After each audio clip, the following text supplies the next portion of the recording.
Добрий день, доброго ранку, доброї раніці, тому що у нас тут білоруська мафія в зборі, що називається. Господи, в мене діти кричать, котишка, Доброї будь сюди. раніці, Рома. Так. Вітаю Доброго вас Доброї усіх. раніці, Паш. Сказати Павел Вітаю, слава Кулаженка. Правильно? Павел Так. Кулаженка. Паша, Ну, представляй. ні. Так, Аля, не Да. представляй, тому З що нами це на зв'язку сьогодні Павел Кулаженко, Кулаженко. воїн батальйону Каліновського, представник руху «Супротив» і кіберпартизани. Ну, то були, так, Паш?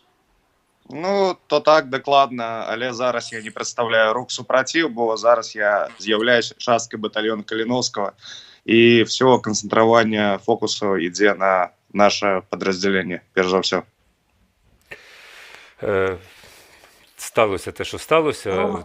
Пересвідчилися наші глядачі, які до Олени закидають, що чого ж ви білоруською не говорите. Говорить вона білоруською, в неї є особисті причини, захоче пояснити сама.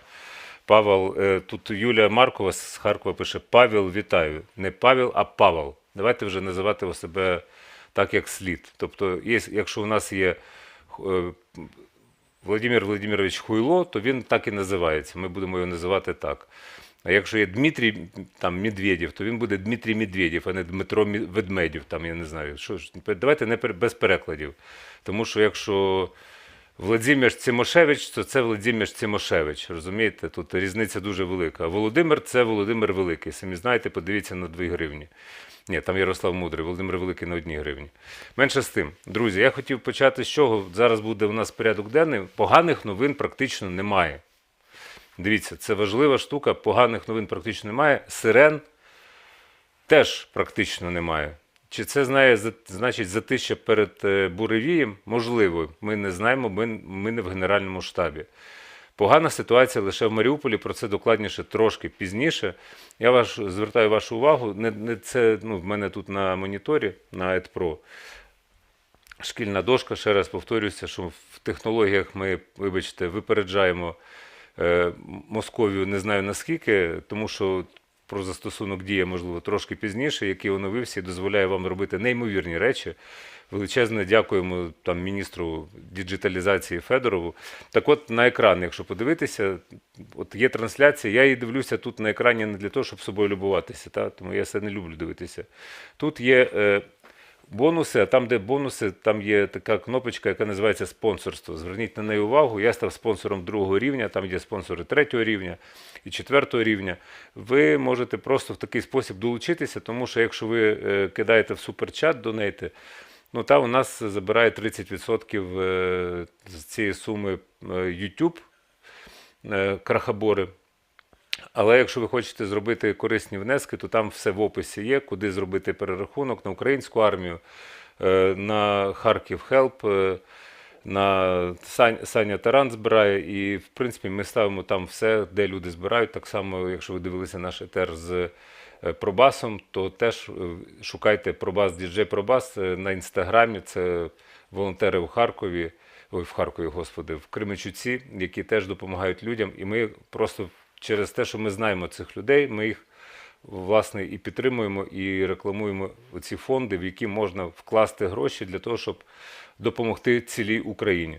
Так що тут вже на ваш вибір, будь ласка, ставайте спонсорами. Я тут в чаті є, буду банити нещадно тих, хто там заламує руки і розганяє зраду. Тут я закрию, тому що в мене в комп'ютері відкрито. Я просто вам хотів показати, де можна стати спонсором каналу. Так само підписуйтеся на канал Мінавіта Онлайн, от Олена Васильєва, це Мінавіта Онлайн. Там теж можна кидати гроші, відповідно, тому що підтримувати їхню діяльність. Вона не серед нас, вона в іншому місці зовсім. Так само всі, хто долучається до нас під час ефіру, у них є багатьох, є свої YouTube-канали. Підтримуйте українські нормальні YouTube-канали. Дивіться просто по обличчях. І от нормальний білоруський канал Мінавіта Онлайн, тому що все решта там, вибачте, трошки смердить. Так, про це, можливо, ми трошки згодом більше і поговоримо. Це вступна була моя частина. Вибачте, що я, як завжди, ковдру смикнув на себе. Тепер я готовий слухати вас і йти по порядку денному, який ми собі намітили. Все. Так. Я сьогодні погляділа, Паш, Мы з табой размаўлялі першы раз 10 месяцаў таму. Ну, І мабыць. я тады запрасіла цябе ў Кіев, але ж я не магла сябе ўявіць, у якіх кепскіх абставінах гэта адбудзецца. Калі ты прыняў для сябе гэта рашэнне з'ехаць з ЗША і змагацца за Украіну? Ну, як толькі пачалася вайна, я ўжо намагаўся як мага хутчэй трапіць да Украіны. Там былі невялічкія цяжкасці з візай. Але, як толькі зрабіў візу, то бок я ішоў атрымаць візу, і увечары у меня уже быў білет на самалёт да Варшавы. І ў Варшаве я з першай групай нашых добраахвотнікаў ужо трапіў праз украінскую мяжу да Львову, а потым да Киева. Дзякуй. Ганаруся. Насамрэч ганаруся. Раскажы крыху пра сябе. Што ты рабіў в Амерыцы? 10 гадоў? 11. 11. Жыў уласна. Не займаўся беларускай палітыкай. У 2020 годзе з галавой у беларускую палітыку. Недзе у кастрычніку 2020 прыйшло разуменне, што ніякімі кветкамі гэты рэжым не зрынуць. Ну і тады я пачаў будаваць пэўныя структуры разам са сваімі сябрамі, разам са сваімі пабрацівамі. І я з'яўляюся... Ты маеш на ўвазе рух супраціў і кіберпартызаны? Ну так, першая наша арганізацыя, якая даволі вядомая для ўсіх беларусаў, гэта «Буслы ляцяць». Я з'яўляюся заснавальнікам і «Буслы», аднім з заснавальнікам і «Буслы ляцяць» і ДНС, якія зараз апошнія акцыі «Буслоў», гэта 4 акцыі ўжо на расійскай тэрыторыі, накіраваныя на замедленне руху па чыгунцы. Ну і потым, калі мы з'ядналіся з партызанамі, з'явіўся ўжо нацыянальна-вызваленчы рух супраціў. Так, неяк так, то бок мы не толькі актыўна працавалі ўвесь гэты час, але паказалі пэўныя вынікі. Калі пачыналася гэта ўсё, наша арганізацыя і яе дзейнасць з антипутінскіх графіці, то скончылася ўсё бомбаваннем дронаў базы мінскага ОМОНа, базы унутраных войскаў Навалоўшчыны. Ну і зараз мы ўжо ладзім акцыі на расійскай тэрыторыі у Смоленскай, Бранскай областях. Так, тут, знаєте, я вам скажу одну штуку, що ваша білоруська, чат в захопленні, тобто глядачі, які постійно вимагали, щоб Алена говорила білоруською, і, в принципі, у нас мова чату польська, білоруська, англійська і українська. Тобто, хто пише московською, там просто йде в бан одразу, його видаляють. Так що це вам респект. З іншого боку, мені не почулося, тобто на території Росії, і може більше розкажете про так званий партизанський рух в Білорусі, тому що оці залізничні партизани, чи як вони називалися, які порушили нормальну логістику. Все, що можна розказати, ще раз підкреслюю, тільки те, що можна говорити. Ми ж розуміємо, що всю інформацію відкривати не можна, тому що нас орки дивляться, вони летять в бан. Набігає багато ботів, орків, вони летять в бан, але тим не менше те, що можна сказати. Ну, перш за ўсё, мы ўжо пачалі ладзіць акцыі на чыгунцы, на замедленне руху на чыгунцы. Гэта і былі там і міны, і макеты мінаў закладзеныя дагэтуль, і розныя расцяжкі, і расцяжак стала так много, што на іх уже не рэагавала лукашыўская міліцыя, так званая. То бок іх здымалі самі там лукашыўскія супрацоўнікі жалезнай дарогі, але невялікая іх колькасць, бо працаўнікі беларускай чыгунцы таксама вельмі слушна адпрацоўвалі гэты накірунак. Ну і так, зараз, калі гэта з'явілася, стала даволі складана рабіць гэтыя акцыі пад падвойнай акупацыяй на тэрыторыі Беларусі, мы перакінулі пэўную колькасць нашых групаў на тэрыторыю ўжо Расіі і ладзім гэтыя акцыі ўжо у сумежных з Беларусю областях. Просто, знаєте, як бальзам на серце, те, що називається. Але ваша доля, те, що ви розказали, Павел, про те, що ви проживали в Сполучених Штатах, ну, людина горя не знала для розуміння. Мгм. Що його понесло? Це от цікава Мотивація? мотивація. Чекайте, я зараз. Дивіться, тут багато хто просто там, підмявши штани, тікає з України. Там є у нас такі персонажі. Скажімо, Ківалов, відомий підрахуй, наш український колишній очільник Центральної виборчої комісії в Дубаї. Він зафіксований. Ну і багато хто. Ну, тобто, або ті псевдопатріоти, які ап, і вже все, вони вже в Польщі, вони вже в Західній Європі. Ви жили в Америці. Горя не знали, і ви раптом вертаєтеся в Білорусь, потім зараз опиняєтеся в Україні. І я так розумію, що Не в ще Беларусь, не в Білорусь, в Україну. Україну. Ну окей, все, я помилився, в Україну нехай. І в загоні Костуся Каліновського. Нащо ці пригоди вам, ну от, насправді, подумати головою, тобто заможна людина живе в спокої там, де може Путін хіба що дістати міжконтинентальною ядерною ракетою, а так він дістати не може. І от ви опиняєтеся в Україні зараз, от мені мотивація ваша цікава дуже сильно. Ну, перш за все так, гэта все дакладна. Я 15 апошніх гадоў пражыў у Нью-Йорку. Але вы ведаеце, я з'яўляюся перш за ўсё прадстаўніком руху, які паказвае вынікі працы за ўвесь гэты час. Ну, і я не мог застацца у баку ад гэтых падзеяў. Гэта па-першае. Па-другое, тут знаходзіліся маі сябры, мае пабрацімы, якія таксама дапамагалі мне засноўваць усю гэтую справу. І ну, яны апынуліся, яны сустрэлі вайну уже знаходзячыся ў Кіеве. І так я ехаў да сваіх сяброў. Ну а трэцяе, гэта разуменне таго, што без незалежнай Украіны не будзе незалежнай Беларусі, то бок проста не будзе ніякага шанса.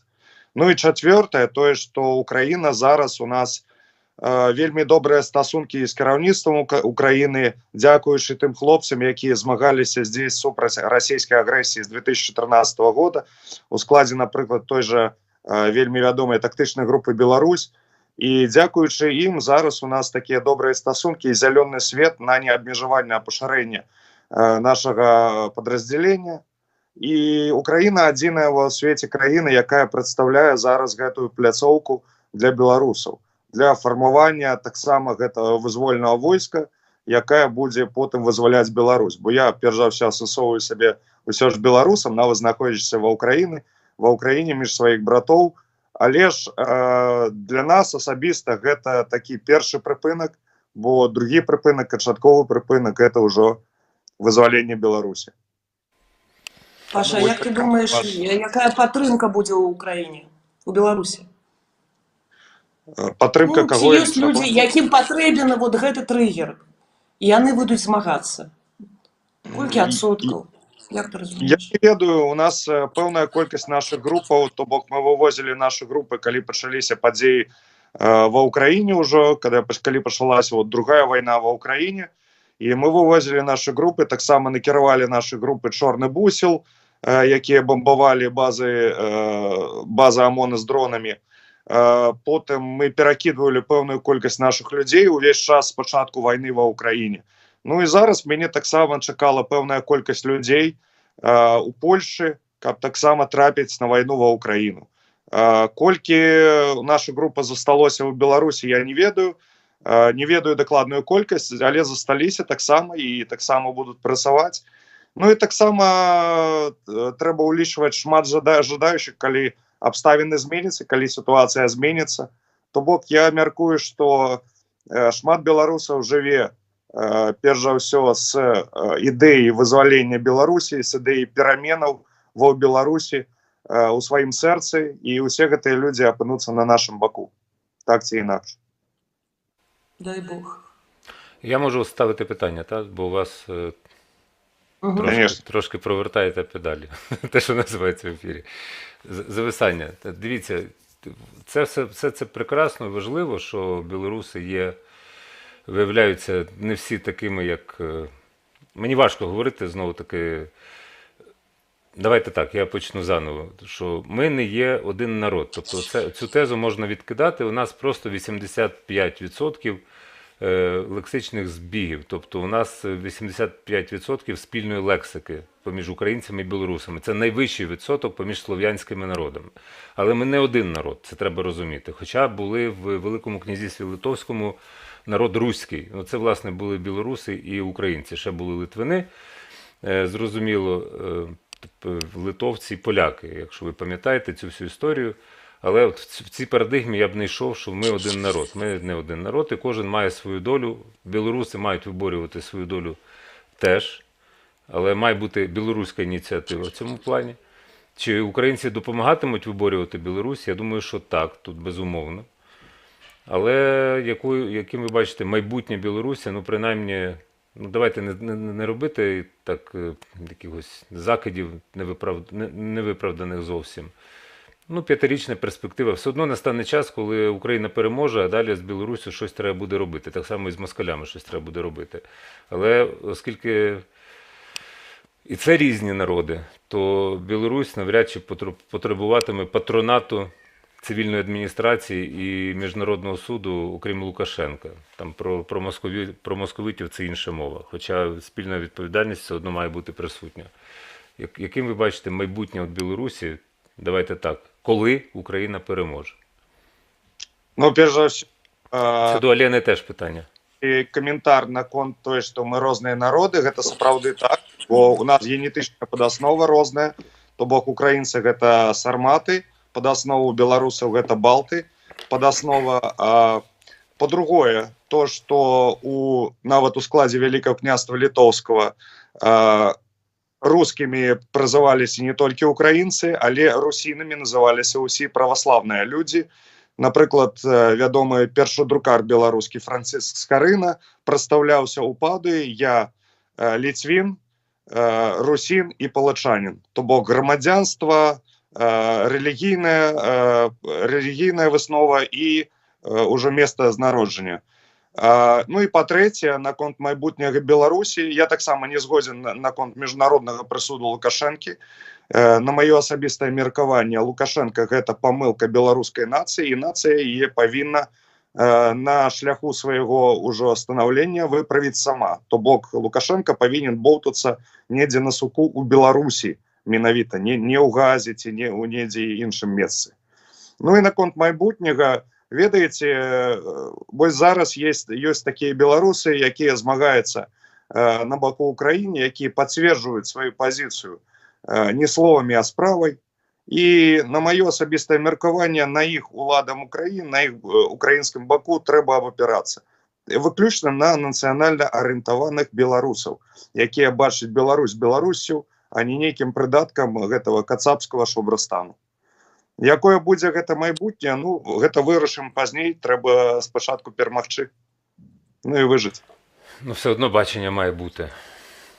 Бачення ёсць. Я не ведаю пакуль. Я баюсь прыхода расійскіх сіл.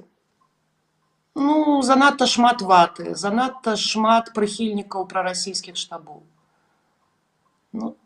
Глядзіце, майбутнє, я вам скажу так, што наконт такога ўжо гіпотетычнага майбутняга, вось ёсць такая ідэя інтэрмарыум, якая грэе сэрца кожнага нацыяналіста. Вось, інтэрмарыум – гэта балта-чарнаморскі звяз. То бок, на маю думку, мы значна больш бліжэй і маем такі супольны менталітэт, супольную ідэалогію, перш за ўсё, з заходняй Еўропай, а з усходняй Еўропай. То бок, гэта Беларусь, Украіна, Польша, Балтскія краіны, мабыць, яшчэ Чэхія. Вось нам і трэба з'ядноўвацца. І калі мы пабудуем гэтае фармаванне, гэта такі сучасны ВКЛ 2.0, то я не бачу канкурэнтаў уже. Трэба дамаўляцца паміж сабой, перш за ўсё. І абапірацца... Трэба змагацца за нацыянальную еўрапейскую ідэю. Трэба змагацца. Зараз, вибачте, під час війни, гарячої фази цієї заруби страшної, питання може недоречне, але дивіться, поміж Україною і Польщею, зараз фактично зник кордон, та?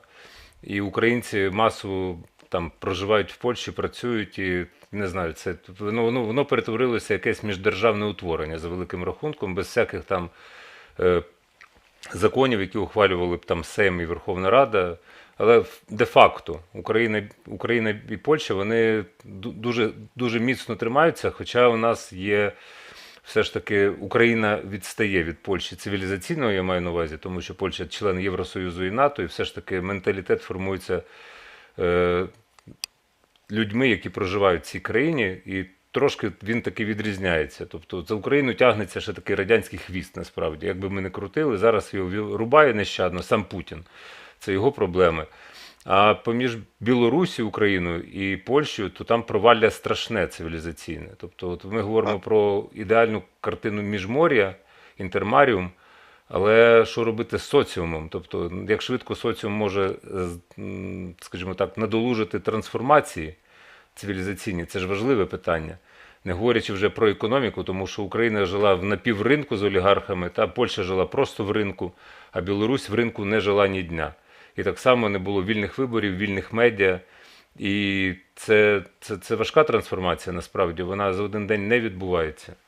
Як отут подолати? Ми ж дивимося в перспективу, тобто ми дивимося з оптимізмом, що коли ми переможемо, ми переможемо однозначно, то з цим щось треба робити. І тут є величезна небезпека і прірва, яку треба долати дуже швидко. Дуже швидко. В який спосіб, я не знаю. Ну, я вельмі згодны. На мой погляд, першы крок – гэта каб да ўлады прыйшлі выключна нацыянальна арыентаваныя дзеячы. Другі крок – гэта рэформы, якія запланаваны, мабыць, не да год, не на 5 год, а на дзесяцігоддзі. На дзесяцігоддзі гэта павінны быць рэформы і па эканоміцы, і па палітыцы, і ва ўсіх сферах. Татальныя рэформы, татальнае змяненне нашага грамадства. Павінна быць і беларусізацыя, рэформы ў бок беларусізацыі адбывацца, і ў бок дерусіфікацыі таксама. Бо калі ў Украіне адбывалася змена ўлады ўвесь гэты час, у Беларусі яе не было. То бок мы вось зрабілі крок з цалковага рабства ўжо да рабства лукашыцкага.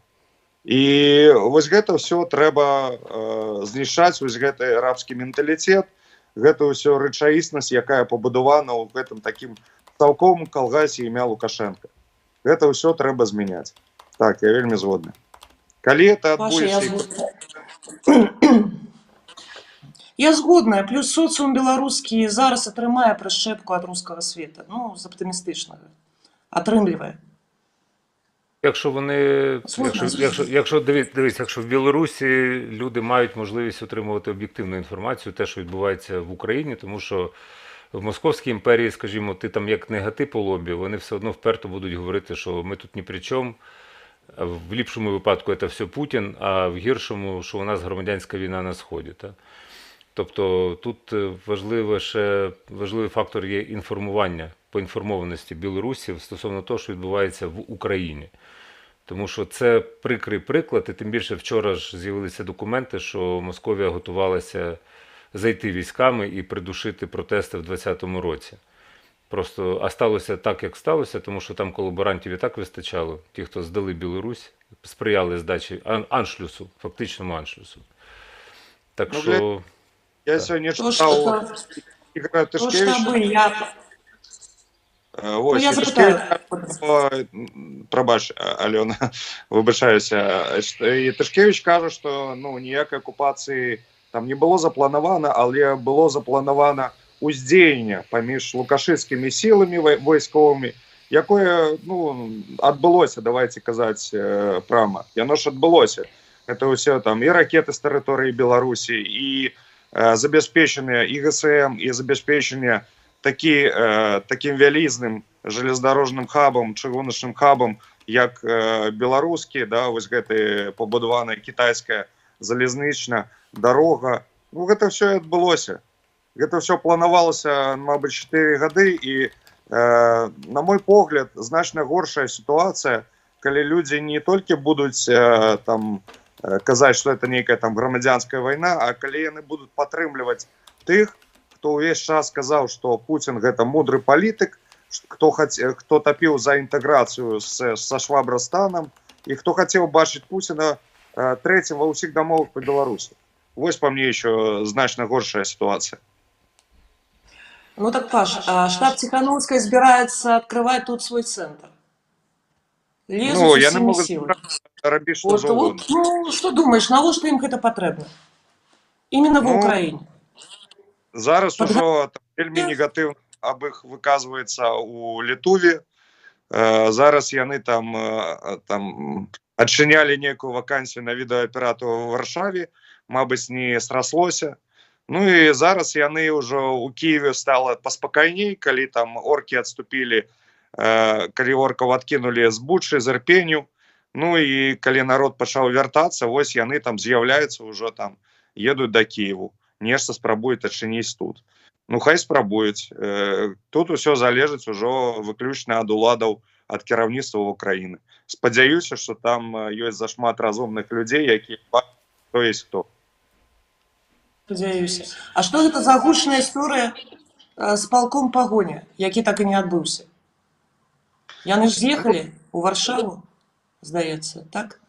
Ты ведаеш? Ну, як я ведаю, па апошнім сведкам, украінскім уладам вельмі надакучылі гэтыя інстаграмеры і тиктокеры, якія там здымаюць відэа там, але не прымаюць ніякага удзела. То бок зараз, ну, трэба разумець, ідзе ва ўкраіне вайна, і трэба дапамагаць на ўсіх фронтах.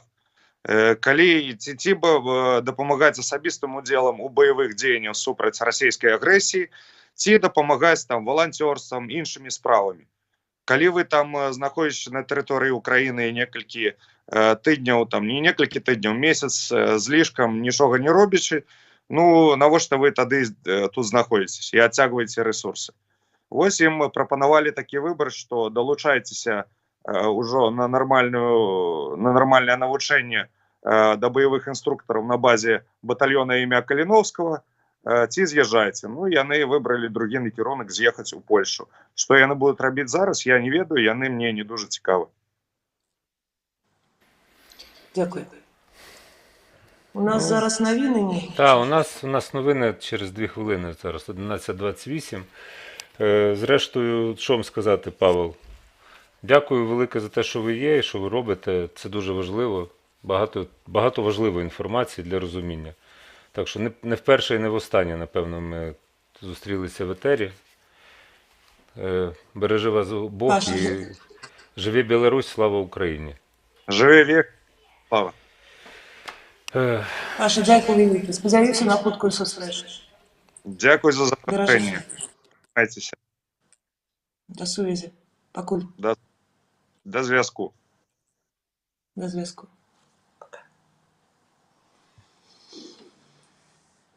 Назар наверстав на новини, насправді. Ага. Але, напевно, там буде Шарль Мішель фігурувати, який прибув до Києва. Можна 44-й слайд показати. Так, це Маріуполь, який, власне, зробили інфографіку важливу. Чому важливо? Тому що на цій карті видно усі пошкоджені будинки Маріуполя. А це, як бачимо, ну, я не знаю, як це переказати, там офіційна влада говорить, що це 90% будівель. І Азовсталь, ви бачите, воно там посередині, знизу. Там такий, як... Ну, я думаю, що ви знаєте, де Азовсталь, тому що зараз всі знають, де Азовсталь. От, власне, американське видання The Wall Street Journal зробило ось таку інфографіку з ілюстрацією ушкоджених будівель Маріуполя.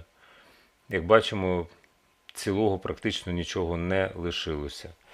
Для чого їм такий Маріуполь, як і інші українські міста, для мене величезна загадка насправді. Хто її розгадає, теж я не знаю. І ще з позитивних новин, напевно, 41-ша папка, Антон.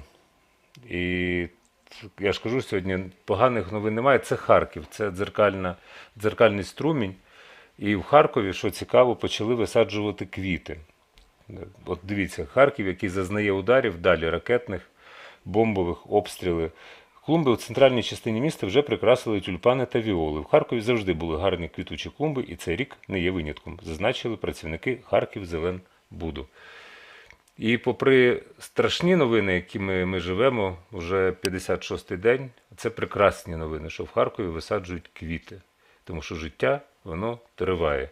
Як би ти не хотів і не крутив, Володимир Володимирович Хуйло, але ми будемо жити, бо маємо на це повне право. А ви – ні. Новини.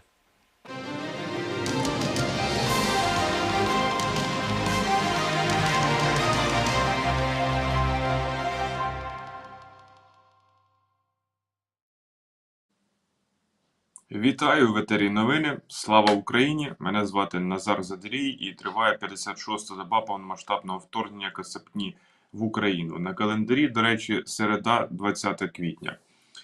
За даними Генштабу, на території Донецької та Луганської областей за минулу добу відбито 10 атак російських окупантів, знищено 12 танків, 28 одиниць броньованої техніки та 2 одиниці автомобільної техніки, 1 артилерійську систему. А повітряні сили за добу збили 9 повітряних цілей, 1 літак, 1 вертоліт, 6 безпілотників різних типів та крилату ракету. А от своєю чергою голова Луганської обласної військової адміністрації Сергій Гайдай розповів в ефірі телемарафону, що ніч пройшла більш-менш спокійно. Давайте слухати. Більш-менш спокійно пройшла в нас ніч сьогоднішня. Не було тих величезної навали в Рубіжному Попасної. Трохи менше було і наступів, і обстрілів. Тож бачимо, що всі їх там минулі атаки і намагання пробити нашу оборону, всі їх втрати, вони не пройшли безкарно. Лікарні заповнені пораненими орками, КАМАЗами звозять кудись там вже більше до Луганська, ближче трупи, техніка залишається. Ну, тобто значні втрати, тому сьогодні якось вони там більш спокійно, можливо, чекаючи підкріплення, можливо, десь перегрупуються. Ну, далі вже будемо дивитися. Світло, газ та водопостачання вже не відновити. В Попасній, Рубіжному, частині сіл гірської громади інфраструктуру там майже знищено. Про це також повідомив Сергій Гайдай. А підрахувати інфраструктурні збитки в містах та селах, де стоїть техніка ворожої армії, зараз неможливо. 20 квітня, тобто сьогодні, Україні вдалося попередньо домовитися про гуманітарний коридор з Маріуполя до Запоріжжя для жінок, дітей та людей похилого віку. Про це повідомляла віце-прем'єрка Ірина Верещук. Московія хоче атакувати маршрути, якими перевозять озброєння для Збройних сил України. Про це повідомив представник Пентагону, передає CNN. Втім, цими атаками московити нічого не досягнуть через обсяг допомоги, розповів представник Пентагону. Тим часом Норвегія передає Україні всі свої ПЗРК «Містраль». Йдеться близько про 100 одиниць, а система протиповітряного захисту «Містраль» – це ефективна зброя, яка використовувалась на флоті і буде дуже корисною для України. Дальність враження цілей до 6 кілометрів. Зброя передбачена для використання проти літаків та гелікоптерів, які рухаються на малій висоті. І про це повідомив міністр оборони Норвегії, якого цитує видання Aftenposten. Наразі в мене все. Більше новин читайте в телеграм-каналі umn.ua та фейсбук-сторінці UMN. Підписуйтесь, ставте вподобайки під цією трансляцією і підписуйтесь на YouTube канал Ukrainian Media Network. Слава Збройним силам України! Смерть ворогам!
Назар перехопив просто стільки всього, що я заготував. Це добре з одного боку, тому що Гайдая, тепер Луганська обласна військова адміністрація, я викреслюю, вже було в новинах.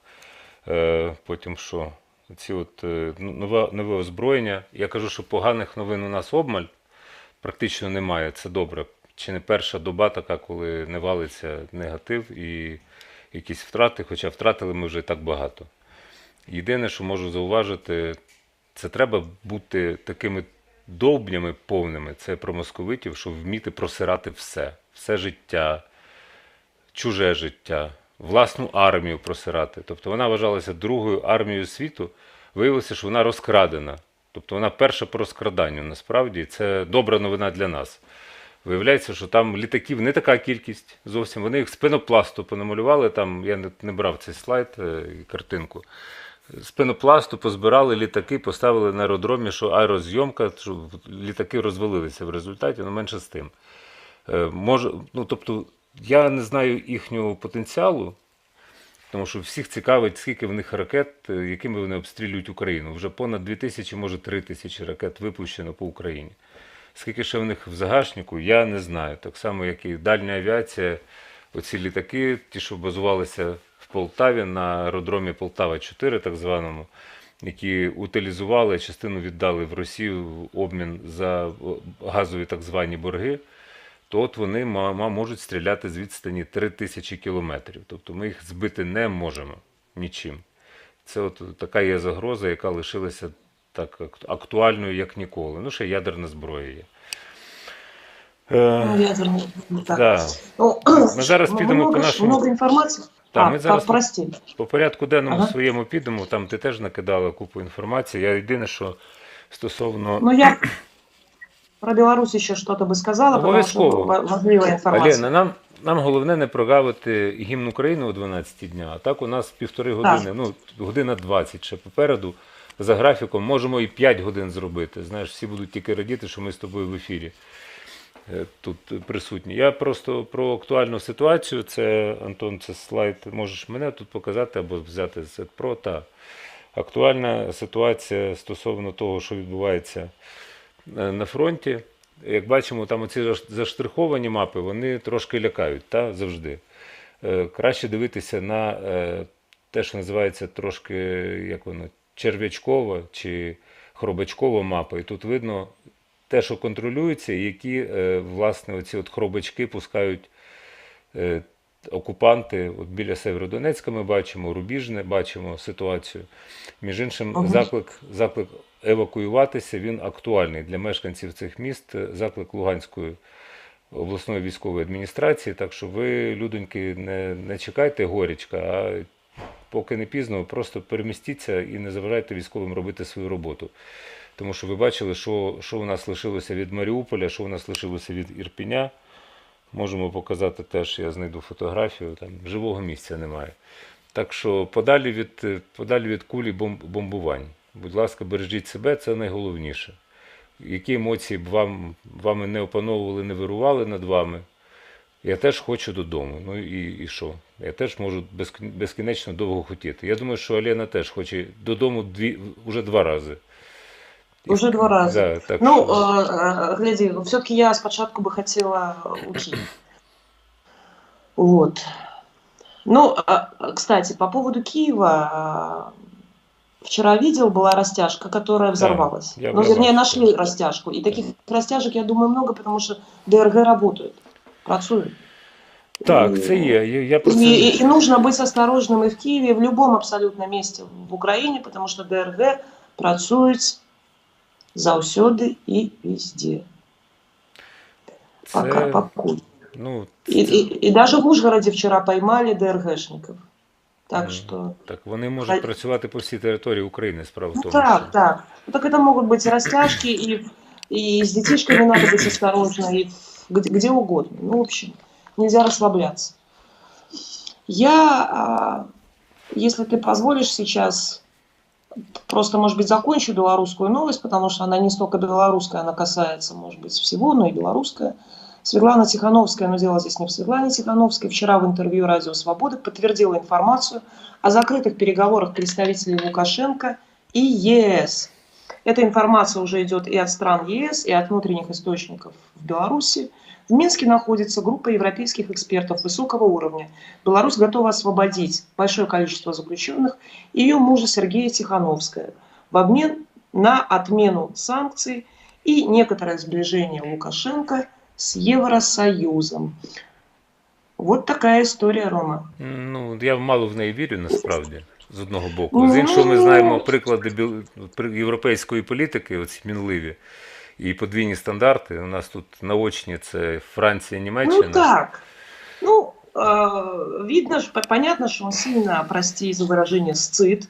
Он понимает исход. И пока Путин перевел свои войска на восток, и в Беларуси их почти нет, Макей сразу сделал заявление, это было официальное заявление Макея, министра иностранных дел, беру в кавычки, самопровозглашенных правительств и так называемых правителей Беларуси, сразу обратился к Евросоюзу в Брюссель за перезагрузкой. Ну, политика же штука циничная, да, и всегда будут взвешиваться все за и против. Сегодня другой силы в Беларуси пока нет, как бы там кто-то ни говорил, к несчастью. Вот, поэтому будут переговариваться, я думаю, все-таки. Дабы его как-то остановить. Стосовно зняття санкцій, це справа ж не одного дня зняття санкцій, це неможливо де-факто.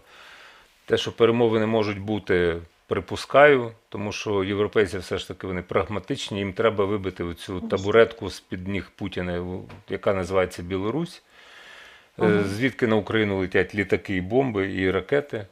І ясна річ, що якщо це відсікти від Путіна в певний спосіб, що правильно є з точки зору логіки, то війні буде легше, як би це цинічно не звучало.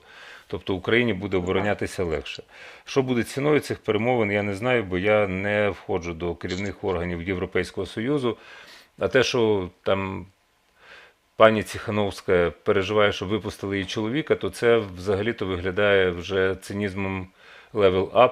Тобто нас ваш чоловік не цікавить, в принципі.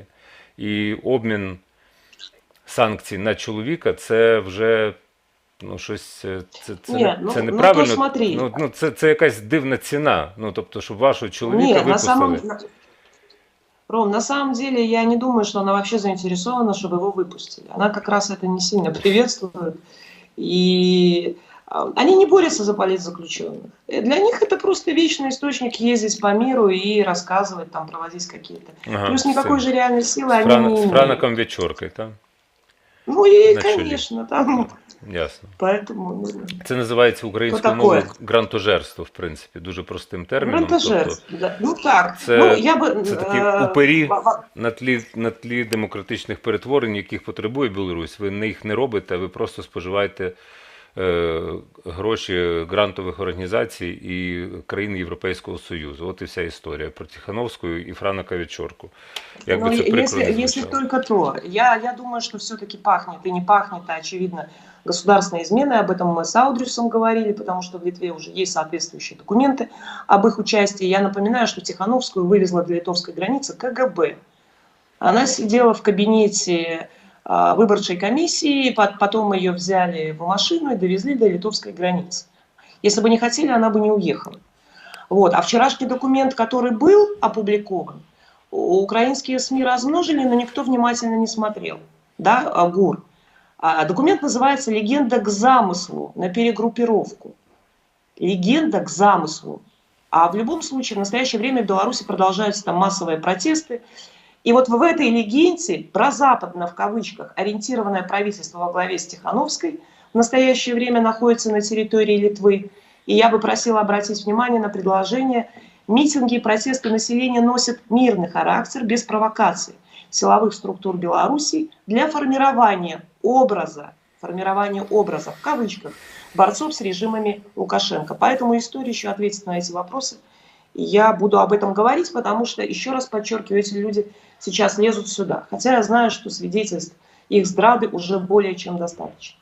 Ну от, собственно, я закончу. Так, дивись, я там дивився ще відео, яке, в принципі, показувати сенсу немає. Як Лукашенко зібрав буквально вчора силовиків і погрожував, каже, ви розумієте, що от війна, от ми бачимо, що в Україні відбувається, А оце все, що було в Білорусі в 2020 році, це якраз фактично напередодні війни, і ми це не допустили. І якщо ви це допустите, там, ну він там погрожував, ясна річ, що вони всі там перелякані сидять, слухають його. Але те, що він сить, це зрозуміло, і силовиками він не прикриється, це 100%. Я сподіваюся, що в Білорусі є здорові сили, ну, на кшталт Павла Кулаженка, чи Кулаженки, та? Правильно, як де наголос? Кулаженки. Кулаженка, Та. І Паша. там таких людей вдосталь для того, щоб країна зробила певний прорив вперед, і це було б найбільшою допомогою Україні, а не оці акції протесту під, не знаю, якими прапорами там вони збирають, ця от Цихановська. І тим більше не акції на підтримку України під біло-синьо-білими прапорами від москалів. Там у нас є чудова новина вчорашнього дня, тобто вона і сумна з одного боку, з іншого чудова, що КПРФ, фракція Комуністичної партії Російської Федерації, в Держдумі виступила з ініціативою, тобто вони зареєстрували законопроект про те, щоб повернути радянський прапор. Тобто червоний з серпом, молотом, зіркою, поміняти його на оцей триколор. Повернути просто прапор, радянський прапор. І я вважаю, що це абсолютно адекватно ситуації, тому що Вот. гімн у них і так уже поміняний, можна і слова повернути, і про Леніна, і Сталіна. Музика та сама лишилася, і прапор можете повернути, і це буде абсолютно адекватно. Я вітаю ці зусилля КПРФ про пробивання всіх можливих стін, дна, не знаю чого, стелі. Це просто вибухова новина. І вона прекрасна, тому що ми хоч так точно будемо знати, з ким ми воюємо, що це ніяка не Російська Федерація, це Радянський Союз, тобто Совєтський Союз. Він нікуди не дівся. Я вже давно говорив, що це Совєтський Союз 2.0. Все, що вони накошмарили там.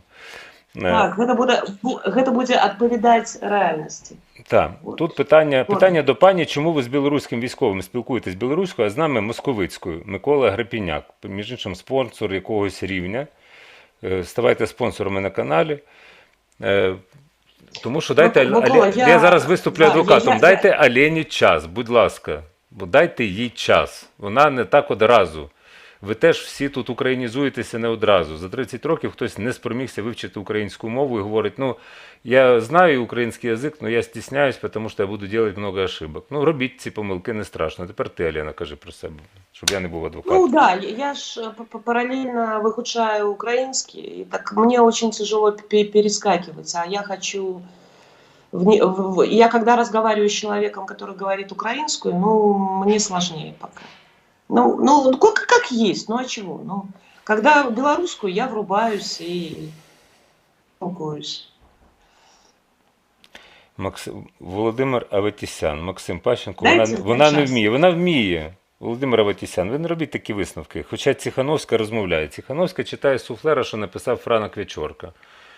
Цихановська, те, що я бачив, коли вона переходила на білоруську, вона не знає до кінця або там доконано білоруську мову. Так що не вигадуйте, будь ласка, собі якісь версії. Алена є Алена, Ну, вона вам все пояснила, здається, не треба доколупуватися зараз, тому що мовосрач можна влаштовувати, а в силовий спосіб ви нікого не спонукаєте вивчити українську або білоруську. Це зрозумійте раз і назавжди. Якщо ви будете стояти там з прутом, не знаю, там, з чим завгодно, і змушуватиме це робити, це люди можуть самі протестувати. От як Віталій Гордієнко, між іншим, теж сказав, що коли отаке от роблять, то в нього теж відпало бажання, ну ви знаєте, загін кіноманів Віталій Гордієнко, так? Що в нього теж відпало бажання вивчати українську. Якщо так примусово і несамовито наполягати, будьте ніжні, любіть, з любов'ю це робити. Це називається лагідна українізація, так само, як може бути лагідна білорусизація. Ну, а я бы от себя добавила, что Тихановская может хоть китайской заговорить.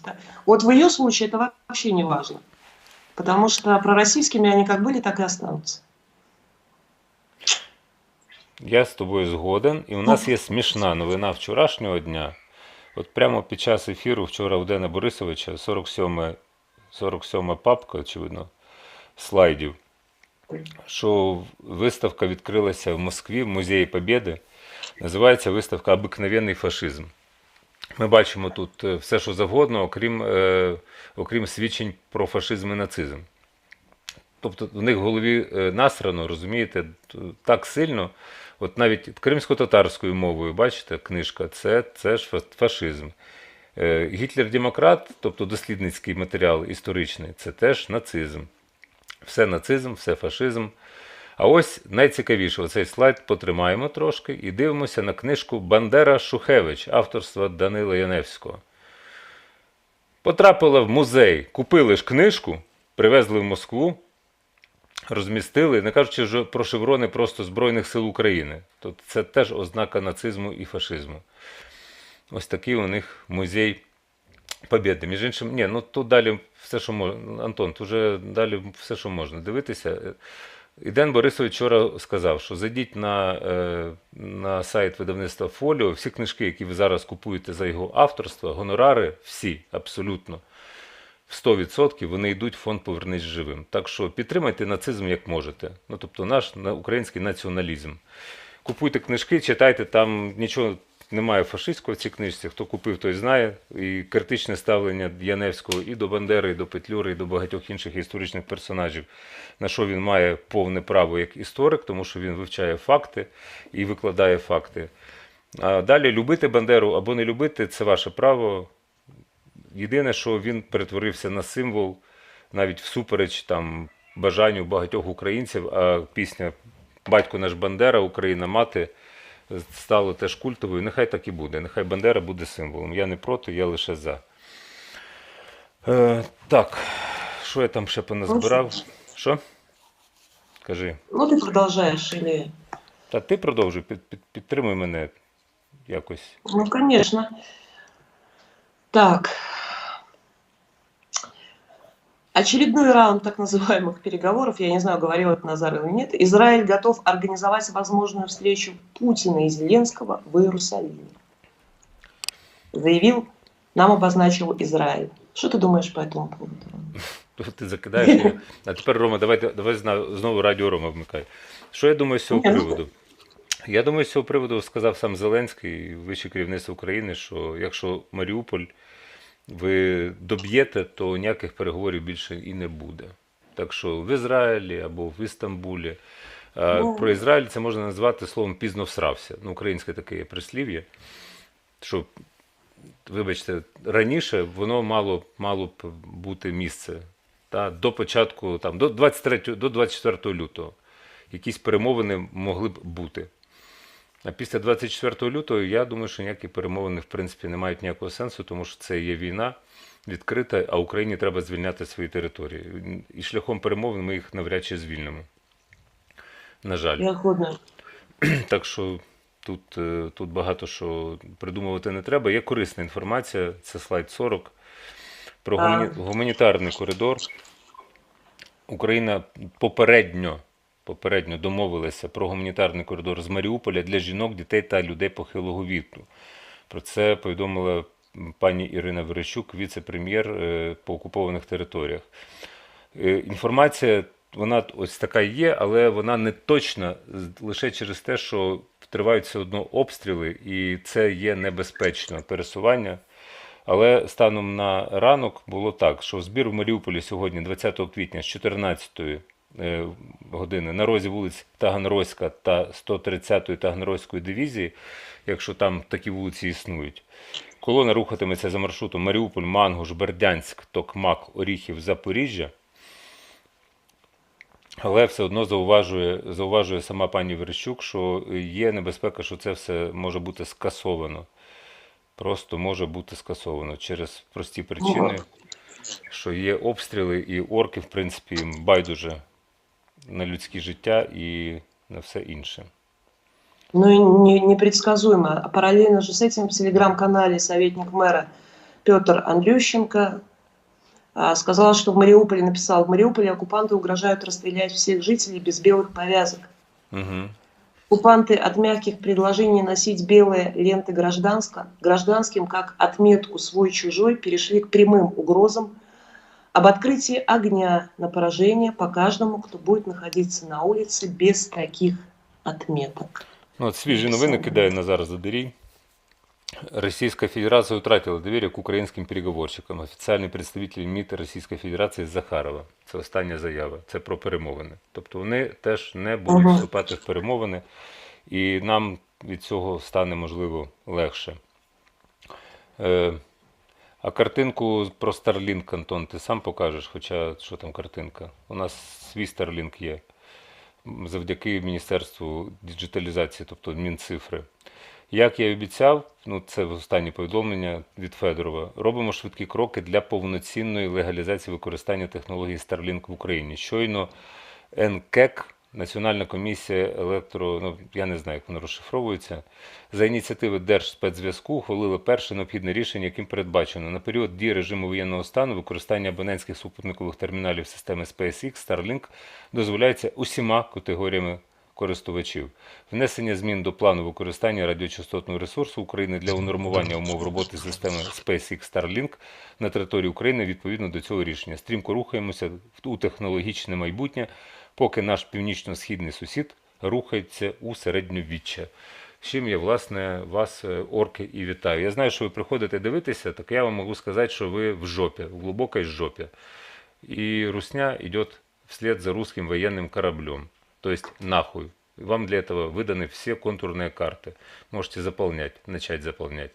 От, власне, і далі з якихось приємних, скажімо, таких речей, ну, можна подивитися відео прекрасне, якщо воно не скачане та знищене. Давай ми можемо до гімну. А, ні, є, чекай, ні, зараз, 37-ме відео, будь ласка, це можна дивитися на це вічно, як українські Збройні Сили знищують танк і там детонує боєкомплект.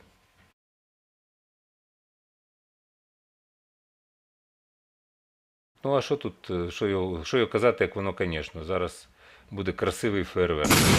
От так. Ось так. От так.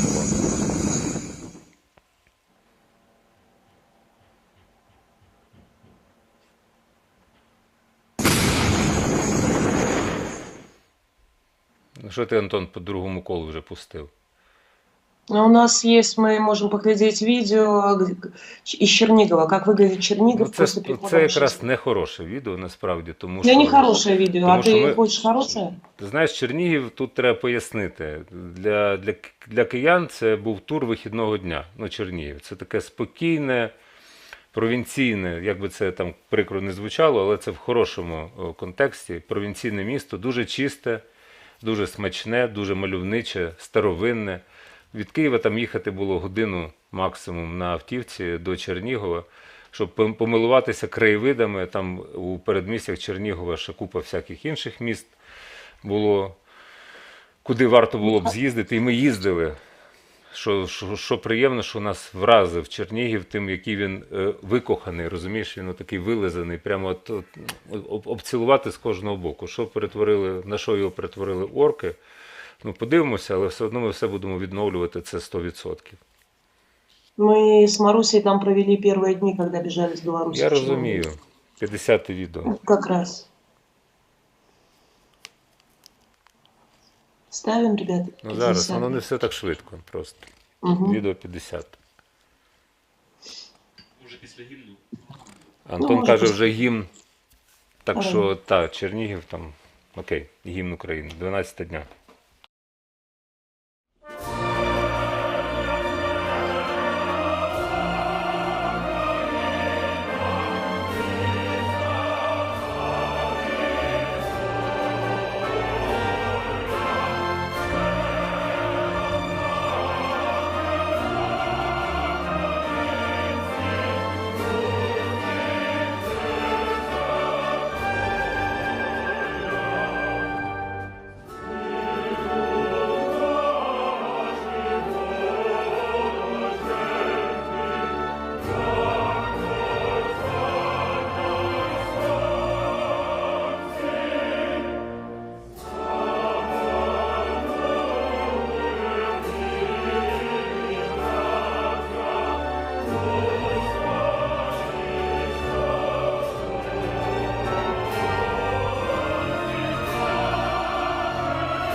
Продовжуємо наш етер. 12 дня і в 00 так само звучить у нас гімн. Може в інший час, але точно в опівдні і опівночі. Ну так повелося. Така в нас традиція самостворена. Тепер можна дивитися на неприємне відео з Чернігова, а після того все одно я його переб'ю приємними відео, скажімо таким, більш душевними. Тобто зараз дивимося на Чернігів після того, що полишили за собою орки, які тримали місто в облозі. Ну а потім уже вони здриснули.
Ось таке відео, яке навряд чи потребує коментарів.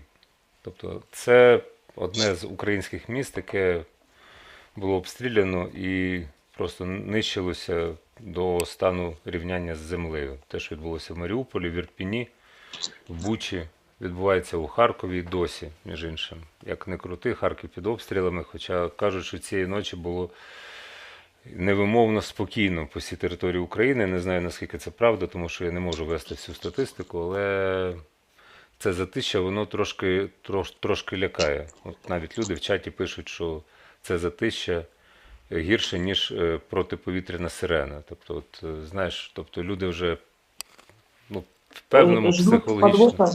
Ну так, це природньо. Але дивись, там, попри те, що Чернігів в такому стані, в Харкові висаджують квіти, ми це вже показували фотографії,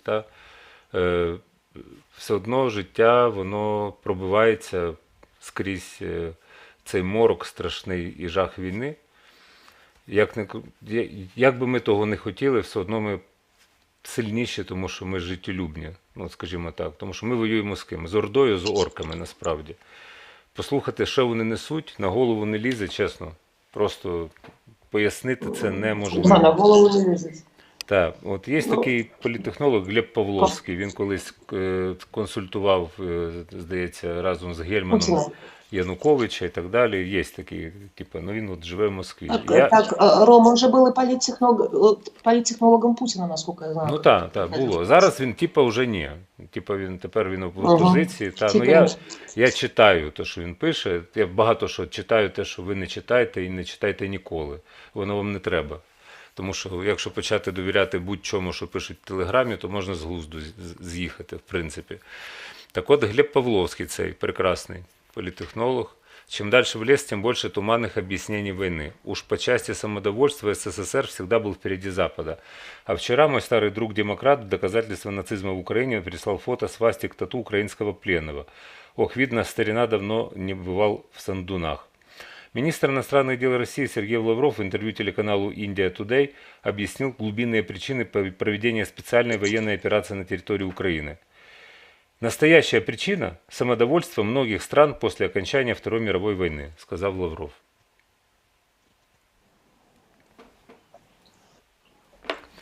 И це, власне... Они,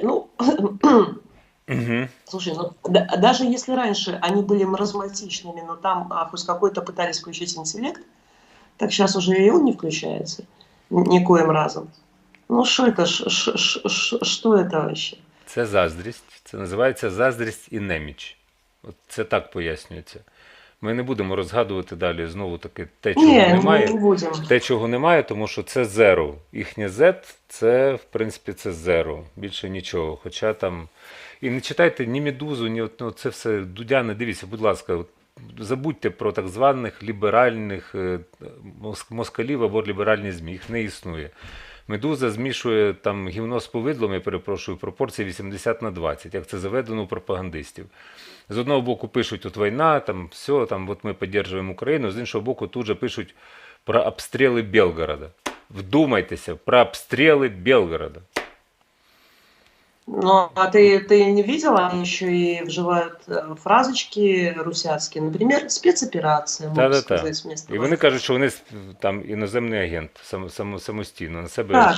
вішають ярлик, який їм прописали в Кремлі. З якою метою, я не знаю, тому що редакція розташована в місті Рига, це Латвійська Республіка, це член ЄС, це член НАТО.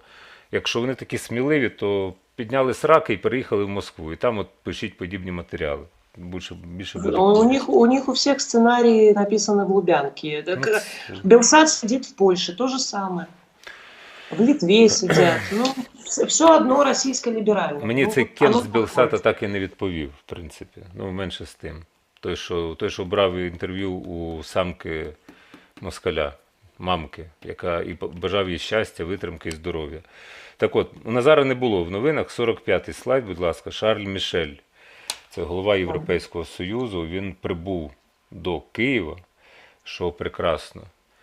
І, власне, це хороша ознака. Ну, буквально ж днями передали заповнені ці документи, опитувальник на членство в Європейському Союзі. І Шарль Мішель поїздом, ясна річ, прибув до Києва. Це сьогоднішня новина.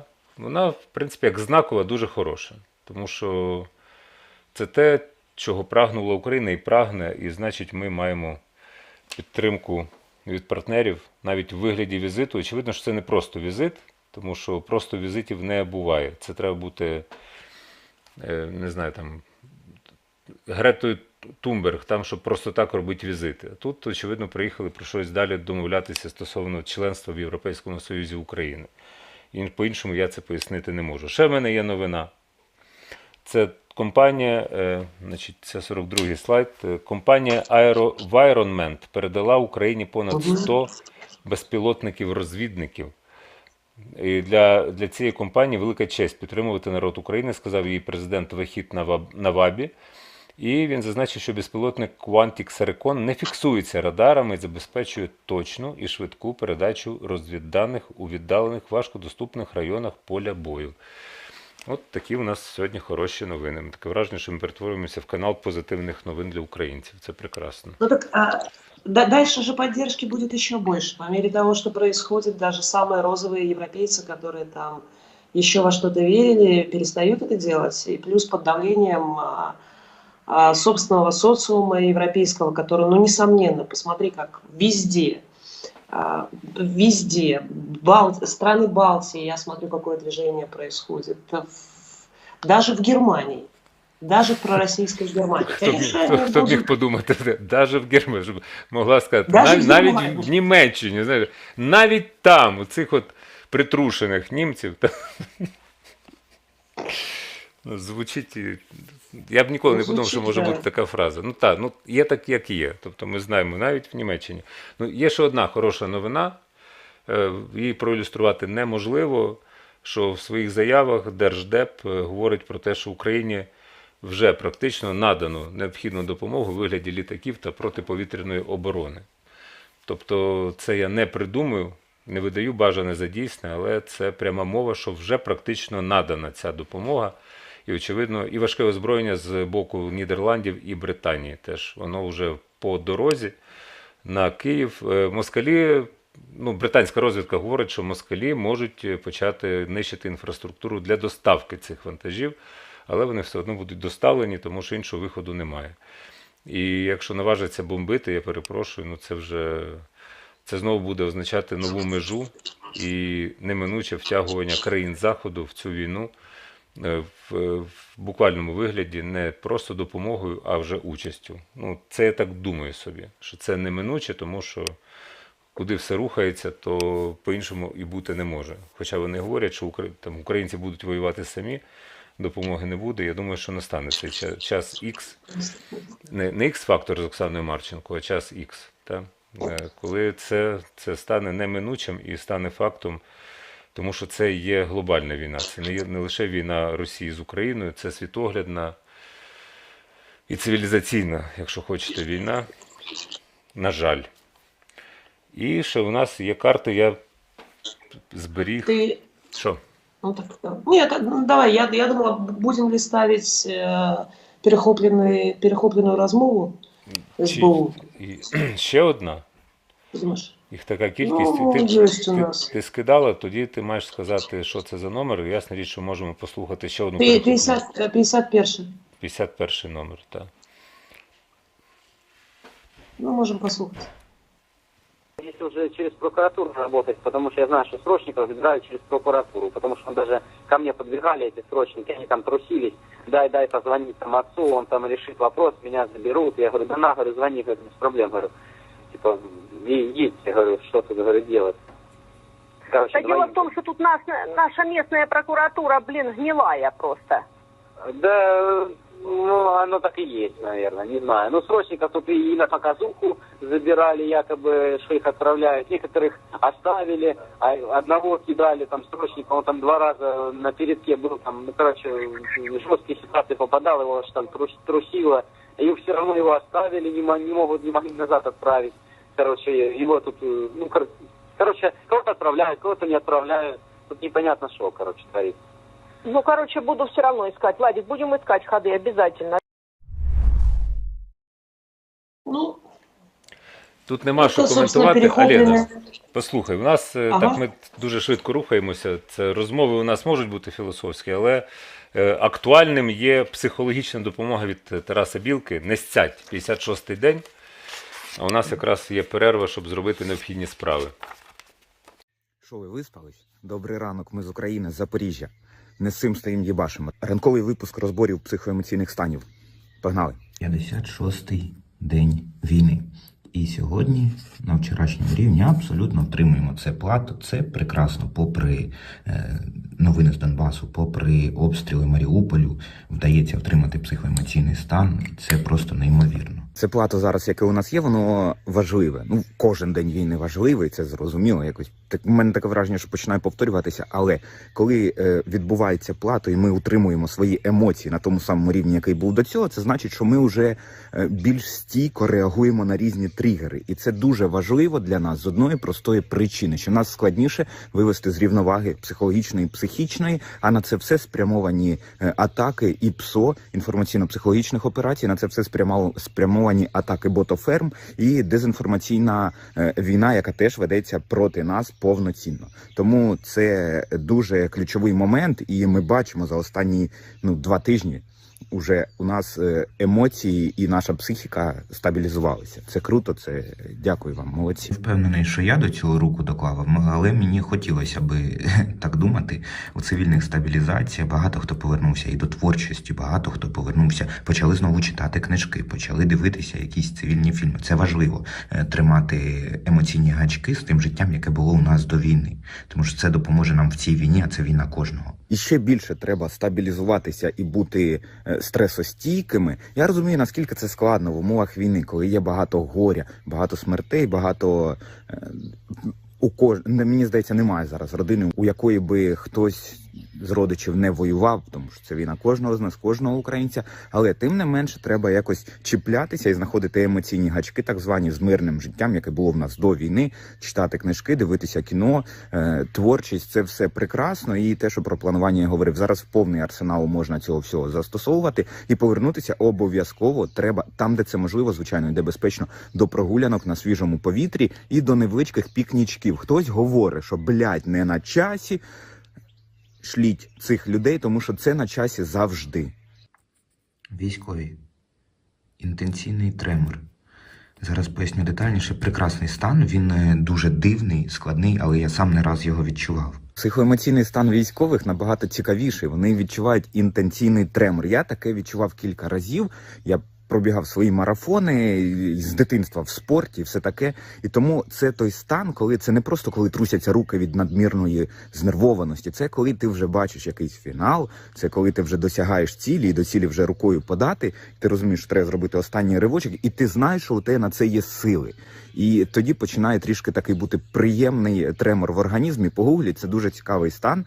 Він не небезпечний, він просто цікавий. І більше того, він важливий, тому що він емоційно тебе готує до вибуху емоцій, до перемоги. Круто дуже. І з чим це все пов'язано? Це пов'язано не просто з тим, що ми насипаємо піздюлей по всім фронтам, фактично. Да, бої точаться, звичайно ж, я не позитивний ідіот якийсь.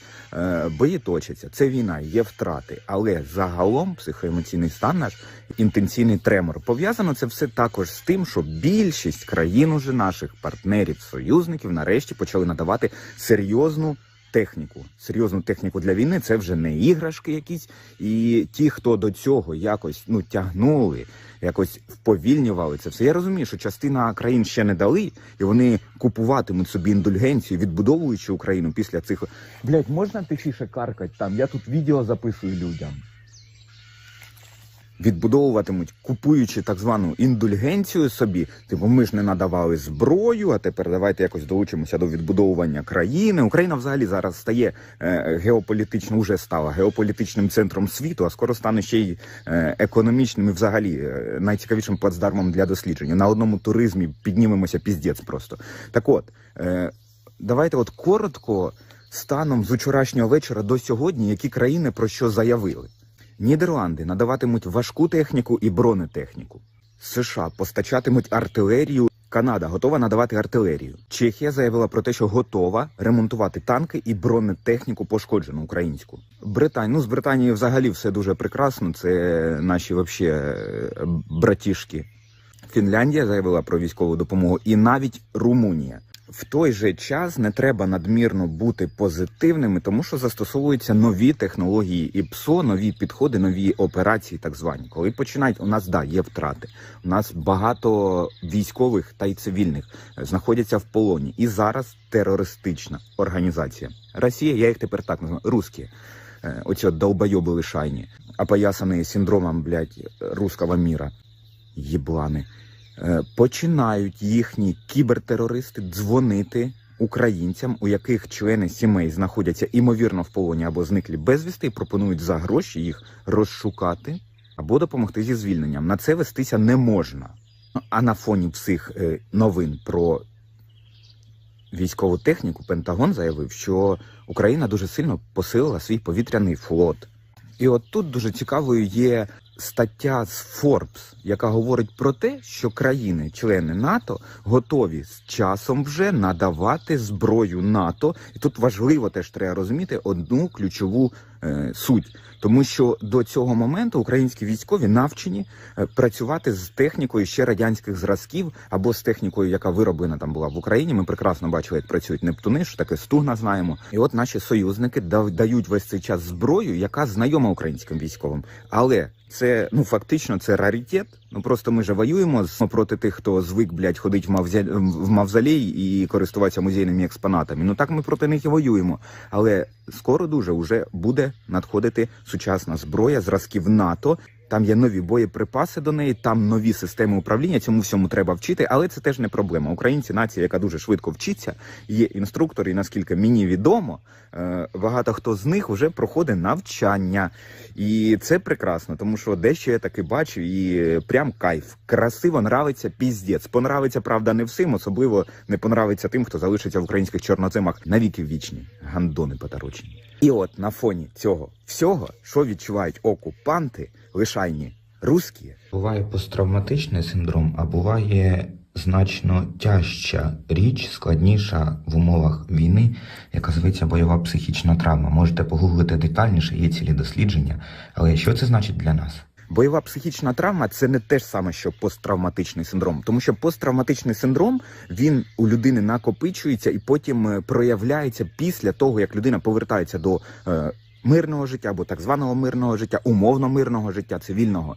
І травми, отримані на війні, або не тільки на війні, під час отримання будь-якої травми, воно вилазить і заважає жити. А от бойова психічна травма – це така річ, яка проявляється прямо на війні. Тому що людина вже була...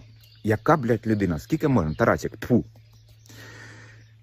Долбойоб класичний, русський. Він був на війні. Він прийшов, думаючи, що він, воїн, воювати з військовими. З військовими ніхуя не вийшло воювати. Він вбивав цивільних, він знищував, гвалтував, розстрілював навіть тварин.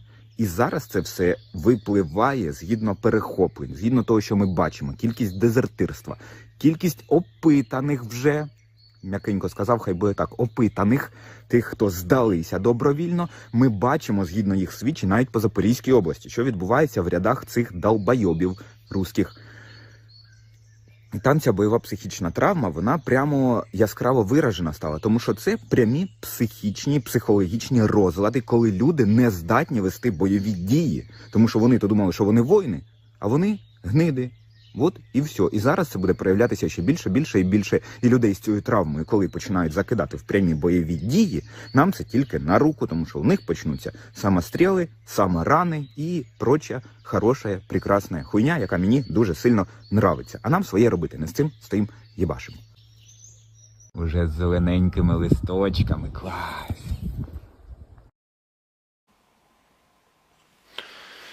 Отак, от таку роботу робить Тарас Білка, і кожен робить те, що може на своєму місці. Вчора про це багато говорили, і, в принципі, вже всі ці дні про це торочимо, що не треба зайвого геройства або бравурності, що от я прямо рвуся, і я от туди. Ви можете бути корисними рівно там, де ви можете максимально бути корисним.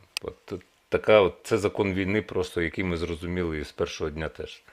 Хто вміє воювати, той воює. Хто інформаційно воює, а це теж війна, воює інформаційно. Так що такі справи. Не забуваємо ставити вподобайки, підписуватися на канал Мінавіт Онлайн, на канал UMN, на канал Скрипін.ua, на інші канали тих, кого ви бачите в нашому етері. Так само не забувайте фінансово підтримувати і Мінавіта Онлайн, і UMN, і інших блогерів, які стоять на інформаційному фронті і беруть участь у нашому марафоні, який закінчиться лише тоді, коли закінчиться війна. Ну, такий закон. Ми коли робили програму «Фронт», пам'ятаю, нам маркетологи радили, кажуть, дивіться, там мало переглядів, закрити програму «Фронт». Я їм кажу, ми ні в якому разі її не закриємо. Зараз ми її не закрили, тому що вона перетворилася, програма «Фронт» на марафон, це безкінечний. Там тут щось додатково в фронті розказати буде тяжко. А якщо ви цікавитеся мілітарною тематикою, то є телеграм-канал, в принципі, і YouTube-канал мілітарний, він так і називається. Це Тарас Чмут, Саша Аргат, туди допомагати пішла Катя Супрун. Так що там є в повному обсязі інформація. Дмитро Лиховій – це сайт Новинарня. Теж там Patreon є. Будь ласка, підтримуйте всі незалежні медіа України, які є, тому що, зрештою, після війни не має бути олігархічних медіа. Мають бути медіа незалежні, вже будемо якось поміж собою конкурувати, боротися за аудиторію. Але після війни. Зараз нема сенсу ніякого там тягнути ковдру на себе, що називається. І у нас на YouTube є така опція, як стати спонсором. Там, подивіться, під трансляцією є кніпочка «Стати спонсором». Ви можете стати спонсором обраного рівня, але пам'ятайте, що 30% цих грошей забирає собі хто? Крахобор YouTube. Якщо ви хочете не віддавати YouTube 30%, там є реквізити прямі на Patreon, на картки і так далі. Якщо вам не шкода, можете нас в такий спосіб підтримати. Так само, як і всіх інших, про що я вже говорив. І підпискою, і вподобайками, і грошима. Тому що Олені теж треба щось їсти, в неї ще донька є там. І вона в стані переміщеної особи. Між іншим, про переміщених осіб і Федорова, якщо говорив про Starlink, то в додатку «Дія» ви можете вже набути статусу, зареєструватися самостійно як переміщена особа. І це працює, вже перевірено.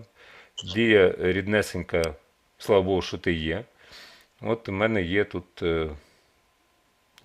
статус, довідка переселенця. От я таку маю вже тут в Дії. І що ще прекрасно, Дія знайшла мої нарешті права, водійські права. Довго не могли їх долучити, а тепер долучилися ці права. Так що вірте і так само в Міністерство цифрової трансформації. Вони якраз на своєму місці роблять дуже важливу справу і для вас, хто є вимушений переселенець, тому що там є тимчасовий паспорт, і довідка вимушеного переселенця і багато інших документів, щоб не тягати стоси паперів з собою. Не всі встигли навіть забрати свої документи, коли виїжджали в евакуацію. Все, я спіч закінчив. Я знаю, що в мене багато. Давайте Ні, ну що. Ось зараз В Одесі було чудно вибухи. З міста працювало ППО. З місті В працювало місті ППО. спрацювало ППО, так. Угу. Ну, пробач за помилки. Ну, ти ж вчиш українську і якось згадуєш білоруську. Ми ж про це вже говорили, що тут 150 разів У вставати. меня все впереди. У нас есть видео, я считаю его положительным. Ты же хотела хорошее видео. Ну, А, погана відео- новина, що в Одесі спрацювало ППО, але те, що ППО спрацювало, це хороша новина. А що Это обстрілюють, хорошая погано. новина. У нас есть видео Сергея Гайдая. Оккупанты КАМАЗами вывозят трупы и бросают технику. Но поскольку трупами они видео о трупах орков, то я считаю видео это положительно. Не Мы знаю. можем его посмотреть. Ну, давай. Більш-менш спокійно пройшла в нас ніч сьогоднішня. Не було тих величезної навали в Рубіжному Попасної. Трохи менше було і наступів, і обстрілів. Тож бачимо, що всі їх там минулі атаки і намагання пробити нашу оборону, всі їх втрати, вони не пройшли безкарно. Лікарні заповнені пораненими орками, КАМАЗами звозять кудись там вже більше до Луганська, ближче трупи, техніка залишається. Ну, тобто значні втрати, тому сьогодні якось вони там більш спокійно, можливо, чекаючи підкріплення, можливо, десь перегрупуються. Ну, далі вже будемо дивитися. Але ви відчули, що от 2 дні тому розпочався справжній цей великий наступ на Донбасі, і те, що ви зараз кажете, ну, я роблю висновок, що він зупинився фактично, в них нічого не вийшло, отак от за один день посунути і відкинути наших військових, і зробити те оточення, про яке і вони, і наші військові експерти постійно говорять. Так, відчули одразу, тому що в декілька разів збільшилась кількість обстрілів. І прориви намагались зробити, ну там кількість важкої техніки більше 100 одиниць, до прикладу. Але хочу просто знов до порівняння навести приклад Золотого і Попасної. Цю нашу лінію оборони, от саме от на ділянці Золоте Попасне, ворог обстрілює всім, от що в них є. Це і міномети, артилерія важка з танків, авіація бомбить ракетами, реактивні системи залпового вогню, град, смерч, ураган. Ця місцевість обстрілюється майже 2 місяці щоденно. Щоденно є спроби атакувати, і вони не можуть пройти нашу оборону. Пане Сергію, ви достатньо емоційно висловлюєтесь щодо евакуації мирних жителів і кажете, що водії ризикують власним життям, приїжджають у Сєвєродонецьк, а охочих виїжджати немає, тобто вони хочуть просто пересидіти. Маєте змогу зараз звернутися до тих громадян і як ви вмієте? Давайте.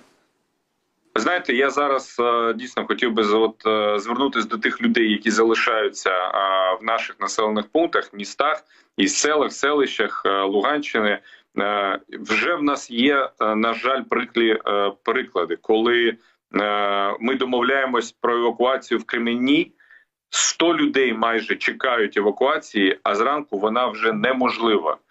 Взагалі неможливо, тому що був величезний там прорив, наші відійшли, залишили, перейшли на нові позиції, тому ми не змогли вже забрати 90 людей. Люди, які хотіли виїхати самостійно, були російською армією розстріляні, 4 людини загинуло. В нас будівля поліції, патрульної поліції, які допомагають щодня людям виїжджати, розстріляна. Хлопці отримали контузії. От не зволікайте, ніякі матеріальні речі не вартують взагалі людського життя. І ще головне, ви їдете не на порожнє місце, ви їдете не в нікуди. Вас всіх зустрінуть, дадуть дах над головою, нормальне харчування щоденне і медичне забезпечення. Далі ви вже або почекаєте, поки ми переможемо і відновимо все житло, а є вже програма президента, або ви можете залишатись там на місці і шукати собі роботу на певний якийсь час. Але виїжджайте, допоможіть нашим Збройним силам і нам допоможіть, тому що кожна поїздка – це ризик для життя.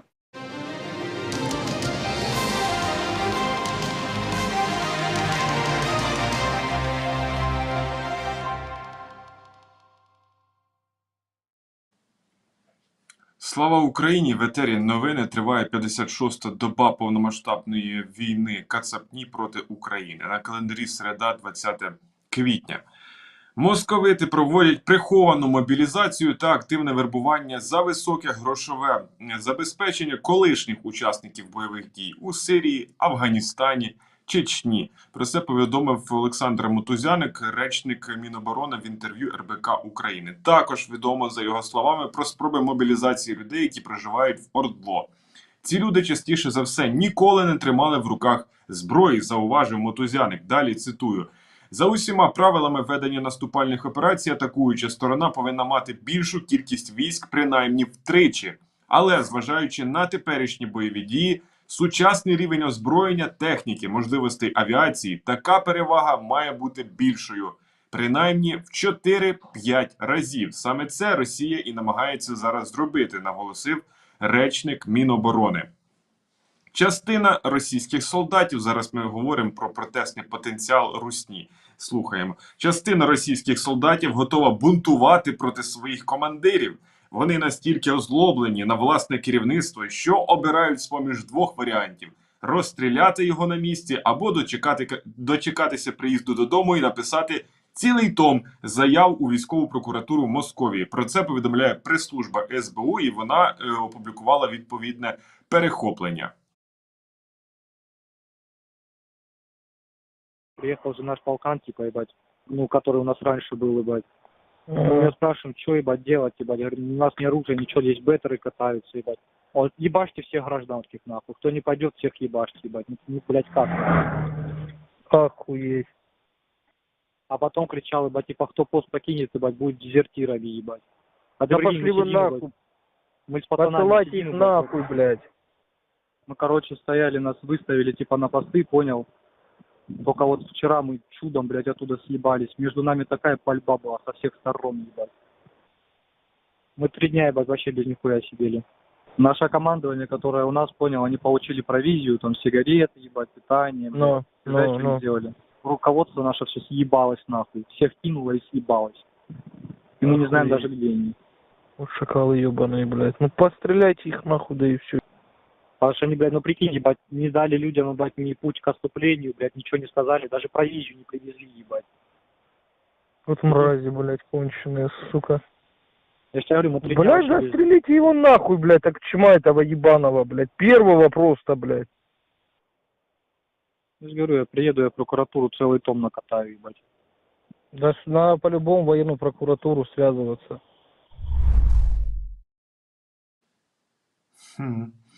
Так, тим часом голова Луганської обласної військової адміністрації Сергій Гайдай розповів в етері телемарафону, що ніч пройшла більш-менш спокійно. Дивимось. Більш-менш спокійно пройшла в нас ніч сьогоднішня. Не було тих величезної навали в Рубіжному в Попасної. Трохи менше було і наступів, і обстрілів. Тож бачимо, що всі їх там минулі атаки і намагання пробити нашу оборону, всі їх втрати, вони не пройшли безкарно. Лікарні заповнені пораненими орками, КАМАЗами звозять кудись там вже більше до Луганська, ближче трупи. Техніка залишається, ну, тобто значні втрати, тому сьогодні якось вони там більш спокійно, можливо, чекаючи підкріплення, можливо, десь перегрупуються. Ну, далі вже будемо дивитися. Ну, а 20 квітня Україні вдалося попередньо домовитись про гуманітарні коридори з Маріуполя до Запоріжжя. Так, це будуть виїжджати, така можливість буде для жінок, дітей та людей похилого віку. Про це віце-прем'єрка повідомляла Ірина Верещук. На фото локації місць пунктів евакуації вона має розпочатися о 14:00 за даними Маріупольської міської ради. А зараз ми покажемо кадри, як виглядає Азовсталь у Маріуполі, який не припиняють штурмувати окупанти. Дивимось.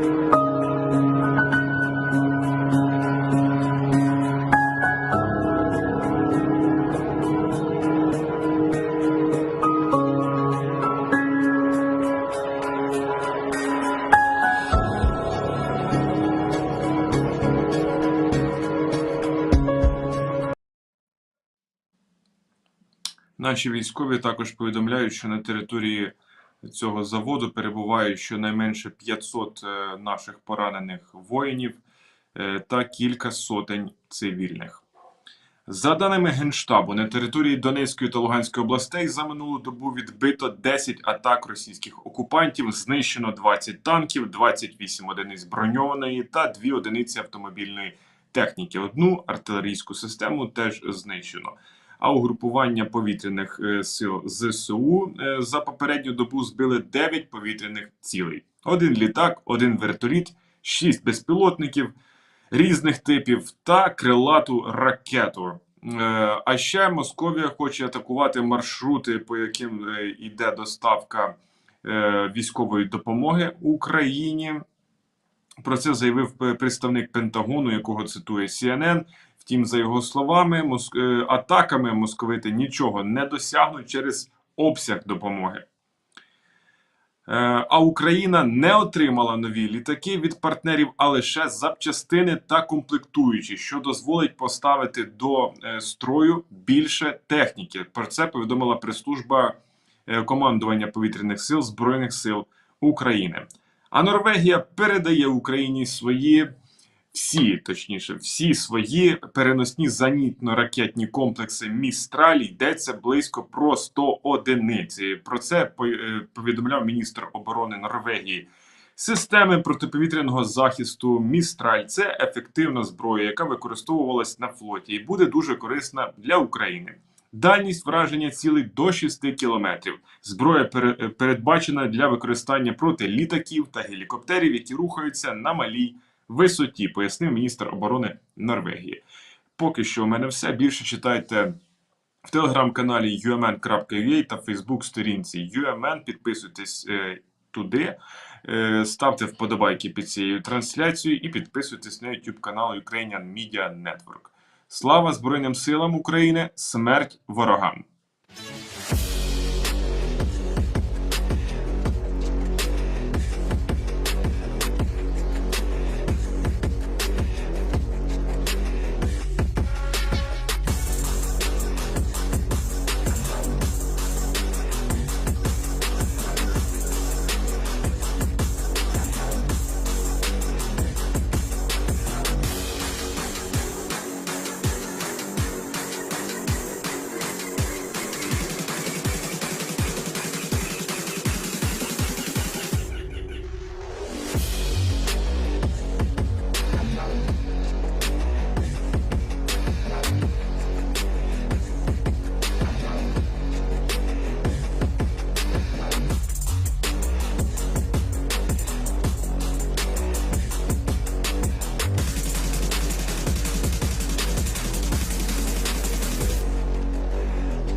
До етеру у нас лишилося за графіком 20 хвилин, але графік ніхто не той не скасовував, і він такий дуже гнучкий, насправді. Бо сьогодні там писали в чатіку я ж дивлюся зранку ефіри, і там писали глядачі наші, кажуть, вимагають 2 години, щоб ви робили ефір, 2 години і так далі.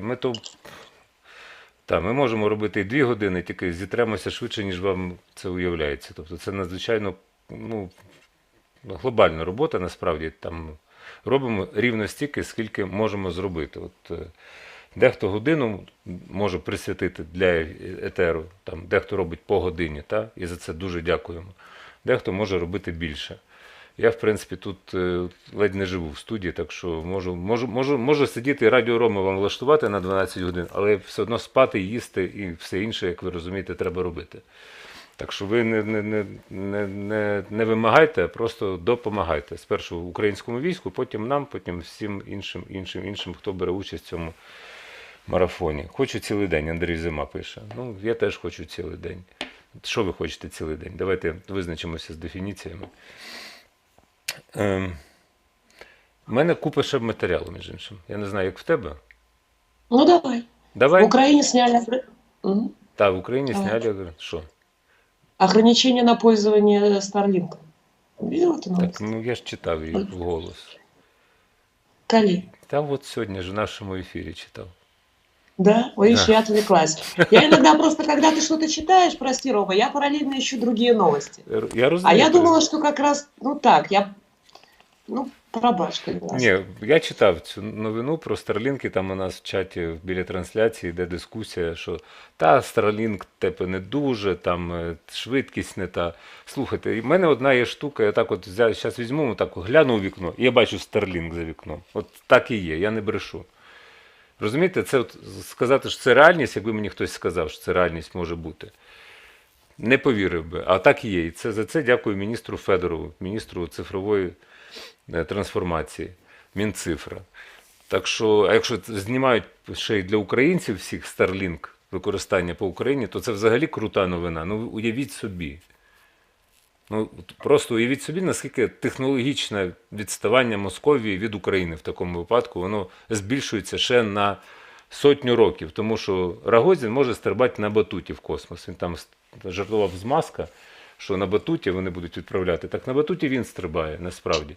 А в москалі, вибачте, в їхньому комплексі, там, чи як у цьому модулі «Звізда» і іншому, просто туалет не працює. Тобто вони посрати не можуть нормально в космосі. Тому вони, очевидно, на нас виміщуються. А ты не слышал, когда приезжал Лука к Путину? Они же там уже с Рогозиным программу делают запуска, разрабатывали белорусов в космос. В смислі, що це... Послухай, у них технологічне відставання від, Я понимаю, від я Америки. же как Ну, можна запустити і білоруса, і білку-стрілку ще Так. можна по другому колу запустити, якщо вони виживуть.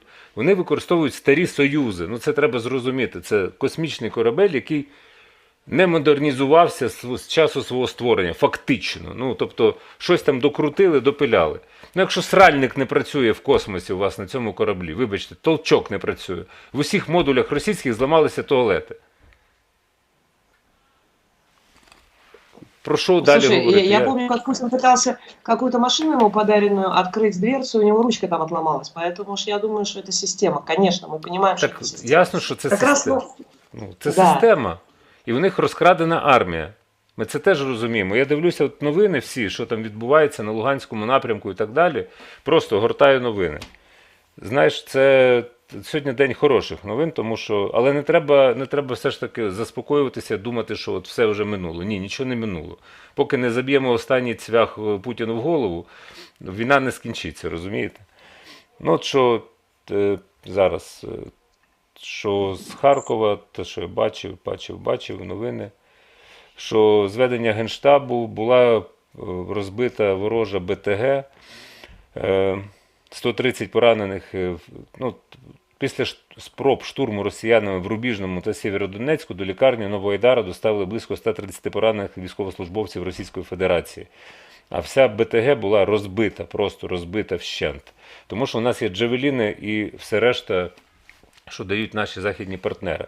З не дуже приємних новин, що Збройні Сили України спростували заяву Пентагона про надані Україні літаки. Кажуть, що дали запчастини і різні платформи комплектуючі, що допоможе поставити на бойове чергування ще додаткову кількість літаків. Самі літаки ніби не передавали. Ну я не знаю, я знову-таки в Генштабі не працюю.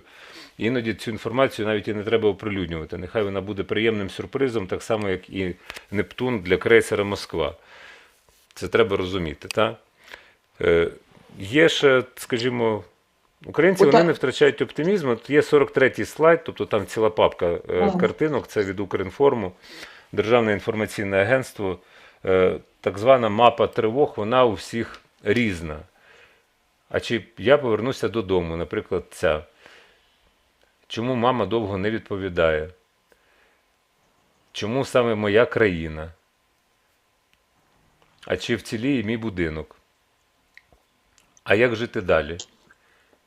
От такі картинки, вони з одного боку актуальні, з іншого і життєствердні, і дещо щемлять серце. Знаєш, ну так, такі питання, які відвідують кожного, там, а чи вціліє мій будинок, а чи повернуся я додому.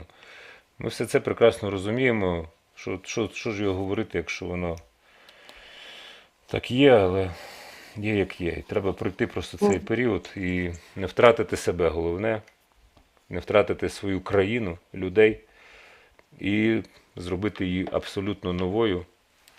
Це наше завдання на майбутнє. Тому що те, що було, його повертати не можна до війни. Я маю на увазі олігархат, корупція і відсутність справедливого суду. З олігархами треба попрощатися, не цілуючись і не чокаясь. А справедливий суд, він вирішить всі питання далі. Тому що далі ви зможете відстоювати свій бізнес, свою власність через справедливий суд, свою честь і гідність через справедливий суд. Іншого шляху ніхто не придумав в світі, і нам просто треба це зробити. Це останній крок, який треба було зробити до початку цієї ескалації для того, щоб набути членства в НАТО і Європейському Союзі. Це єдина лишалася перешкода, я про це вже неодноразово говорив. Чому цього не зробили попередники Зеленського і сам Зеленський до останнього часу, я не знаю. Але зараз у Володі Зеленського є шанс зробити цей останній крок. Тим більше сам Бог велів. Ну, ситуация же, мозги меняются. Ты веришь, что это произойдет? Так, я переконаний, що так відбудеться, тому що це... Ми з тобою колись переписувалися, я тобі казав, що є цивілізаційна, так би мовити, неминучість. Та? Те, що має відбутися, воно відбудеться. Просто потрібно іноді зачекати трошки. Але цивілізаційно це неминуче, по-іншому не може бути. Так само, як і Білорусь буде вільною, цивілізаційно це так і буде. Але коли? Питання часу. Те, що Росія розпадеться, тобто Московська імперія, так і буде, тому що це цивілізаційно так передбачено, це зрозуміло. Це логіка речей, і це вона розпадеться. А далі треба знати, що з цим робити, тобто треба прораховувати на 10 кроків вперед завжди. Як не потерпати від якогось уламка цієї орди, імперії, і що з ними далі робити, з ким говорити важливо. Тому що це різні будуть абсолютно республіки. Чи наважиться Захід на цивільні адміністрації на цій території і на демілітаризацію Росії, як зробили з Японією після Другої світової, це питання. Але це логічно. Якщо це логічно, то Захід, він притримується якраз завжди логіки. І слід чекати саме на такий розвиток подій. Ну, я оптиміст в цьому. Ден Борисович говорить, що це довго. Я тоже. Видишь, Запад он тоже разный. Я так понимаю, что Британия как раз настроена на все те вещи, о которых ты говоришь. Так Ну, все має бути переформатовано. Тобто, що Захід? Захід різний там. Для нас з якогось боку відкрилися, з некрасивого боку, Німеччина і Франція остаточно, там, частково Італія, щось ні нашим, ні вашим. Угорщина, мовчу, Сербія теж, там нема про що говорити про Сербію. Це, в принципі, такий москальський послід на Балканах. Послід в прямому розумінні. Тобто, українською мовою, що ти не знаєш, послід – це куряче гівно. От, та, тому, ну, в них же курка там на цьому, на гербі. Тому і послід. У них теж курка в Сербії, там теж двоголове гівно. Так що, хоча там історія, де вони його запозичили, вкрали знов-таки, то інше питання. У нас тут історичні екскурси є, і Ден Борисович навіть хоче робити раз на тиждень, написав мені історичні такі от монологи. Я думаю, що лише ще йому не відписував, але бачу, вже спойлерю. От. Але така ініціатива в нього є, тому що це потрібно насправді вивчати історію, заглиблюватися в історію. Те, що ми не вивчили в свого часу, треба надолужувати, тому що нам історію викладали як за Радянського Союзу, так і за України в дещо спотвореному пропагандистському якомусь такому штибі. Ну, тобто додумана історія, знаєш, героїзація зайва якась відбувалася певних персонажів або міфологізація певного історичного періоду. Ну, скажімо, там, треба ретельно розглядати Київську Русь, що це було взагалі, тому що там малюють карти якісь, та що по периметру Київської Русі, що ходили по ці прикордонники, там ні. Були прикордонні застави? Ні. Це були міста. Міста, причому які торгаші були, та, які, в принципі, утворювалися в спонтанний спосіб там, де були торгові шляхи. Так що ви теж не особливо так, от Київська Русь, ну, Велике князівство Литовське там зрозуміло. А Київська Русь – це Київська Русь. В який спосіб... Володимир в який спосіб хрестив Русь, це вже зовсім інша історія, вона малоприємна, але треба її знати. Як і ті смс-ки, які в Софійському соборі, якщо хтось ходив на екскурсію, ви побачите, що там просто написи, тут був Вася, умовно кажучи, є. І це такі смс-ки один одному, так люди обмінювалися повідомленнями. Ну, історія взагалі дуже цікава штука, її треба просто докорінно вивчати і розуміти, що звідки пішло, звідки взялося і чим завершилося. Стосовно Московії, я вже казав, що Долгорукова відправили в відрядження, ну, не відправили, він сам пішов, тому що він дуже образився і от зробив Москву. І тепер ми маємо те, що ми породили, те і вбити. Така от тут замкнутість історії Уроборосовым. Вот прямо вот так На вот самом деле- наявный. На самом деле вещь очень важная, потому что мне кажется, что большинство до сих пор живет нарративами радянской истории, да, которая была создана. Да. Ну, по крайней мере, там люди среднего возраста выше. А мы тоже решили сделать историческую рубрику, которая для белорусов, мне кажется, очень важна. Историю русификации Беларуси. То есть разобрать практически последних 300 лет, как, от чего, зачем, там, с возвращением к корням. Поэтому, да, я думаю, Ну, знову таки, тут, знаєш, є така властивість, ну, принаймні була довоєнна, що білоруси там, ну, не знаю, там, перебільшують власну значимість. Там, це от Білорусь, оце от її там землю, така мова і так далі. Ну, трошки не так, як і українцям це властиво, не кажучи вже про поляків, у яких їхній гонор взагалі та штука, яку вони отак от несуть попереду себе. Цього треба позбавитися і просто вивчити контекст, як це було насправді. Спроби такі були, наприклад, навіть отой фільм «Огнем і мечем», та, про українсько-польські взаємини, про цю от війну Богдана Хмельницького та інших, що це до добра не довело, і це хороший був контекст, хоч і написав Сінкевич цей твір, і він там все ж таки з польським гонором там є, він там кілька частин є, не всі це знають. Але треба знайти порозуміння, і на іншого шляху немає без перебільшення власної значимості. Це дуже важливо. Треба поважати своїх сусідів, друзів, тому що, ну, як не крути, українці, поляки, білоруси, чехи, ну, тобто всі ці східнослов'янські нації, вони споріднені. І тут вибивається нація московитів, як так званих росіян. Там у нас найменше збігів з ними, між іншими, лексичних, як дивно б не звучало, і спорідненості з ними набагато менше. Як би не думав про те Макарон. Так не є. Так що, але і перебільшувати, говорити, що вони мокша, типу, і от всі от угрофіни, ні. Це дикий коктейль скажімо, з тюрків та фіно-угорців, слов'ян, балтів. Дикий коктейль, дуже дикий, але він не веде нікуди. Тобто вони досі не самоідентифікувалися, москалі я маю на увазі. Вони як нація, вони штучно утворені, вони не можуть самоідентифікуватися, і недаремно це відео, через яке ми дістали бан на Ютубі, що де ж Руська Республіка в составі Російської Федерації. І просто знайти важко, і там просто визначитися важко. Там, де вони пасли ведмедів, то ми вже були. Так що нехай собі вони там визначаються. Ми їм допоможемо гуманітарною допомогою, підручниками правильними, історичними. І якщо що, навіть лапками чи ніжками Буша, як свого часу було, рятували Радянський Союз, тобто Росію після Радянського Союзу від голоду, американці. Мало хто про це знає, просто що американці поставляли гуманітарну допомогу у вигляді курячих ніжок, щоб вони не здохли з голоду. А таке було. У нас Буши назывались. Но вот смотри, вот это отсутствие собственной реальной национальной самоидентичности, это же страшная штука, которая в итоге и порождает, я тоже думала об этом, в итоге и порождает ненависть к тем, у кого она есть, и вся национальная вот эта идея, так называемая, у них ее нет, строится как раз на подавлении народов, которые ее имеют. Ну, то есть, вот... Мені кажется, це дуже правильний акцент поставили. Ну, дивись, тут пишуть, поляки і чехи – це західні слов'яни. Ну, які ж вони західні слов'яни, якщо слов'яни, в принципі, їх не можна говорити західні, східні, тому що слов'яни є слов'яни. Це цілий пас на європейському континенті, подивіться уважно на карту. Багато є впливів слов'ян на, скажімо, на румун, на литовців, на німців в тому числі. Там варто вивчати лексику навіть і топоніми. Подивіться уважно на карту. Найзахіднішими слов'янами є слов'янці.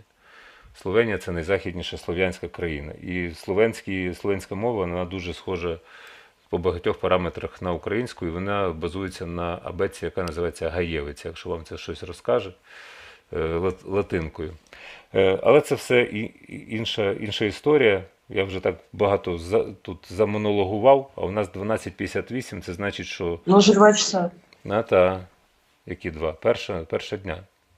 2 години і те. Ні, ми да. Так, анонсую, що в суботу буде інтерв'ю з Зеноном Позняком, домовилися, це десь за Києвом 14 година, прямо етерна. Ти можеш теж долучитися, Олена, якщо хочеш, тому що... Так, звісно.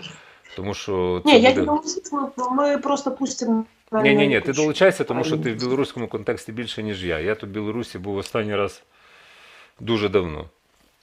А для того, щоб знати контекст, треба знати, чим живе країна. Я це покажу. Ну так, то, власне, така ситуація. Будемо завершувати наш етер, і чим би хорошим його завершити. Є така ініціатива «Поезія незламних» акторів театру імені Івана Франка в Києві. І я готував вірш, але краще повторюся, і ми просто послухаємо. Це музична композиція теж цієї серії «Поезія незламних». Катерина Артеменко, ми вчора показували, сьогодні ще раз покажемо. «Коли скінчиться війна», це 39-те відео. Але пісня чудова, перечудова. Дякую тобі за компанію, за етер. Дякую. За Павла, дякую, Кулаженка чи Кулаженка. Кулаженка. За Павла Кулаженка, бійця батальйону Кастуся Каліновського. Всім гарного дня. Далі ви не розслабляйтеся, етери будуть. Не знаю, чи 2 години, не можу сказати. Микола Фельдман, Гордієнко Віталій, а потім знову я і Наталя Курдюкова, а потім Данило Яневський, Назар Токар, а потім Ярослав Журавель, не знаю з ким ще не визначилися. Так що ми йдемо по цьому графіку. І далі слухаємо пісню і не забуваємо говорити один одному «Слава Україні». Героям слава.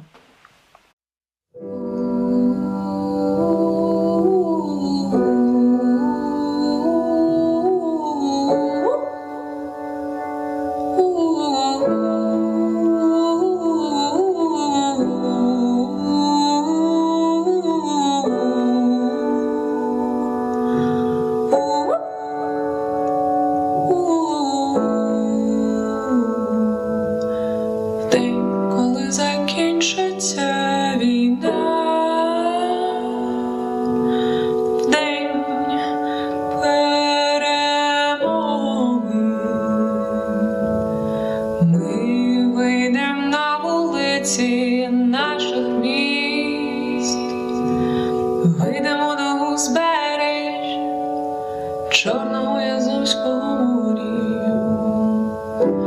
і в повітрі стане солодко від тепла наших обіймів, і в повітрі стане солоно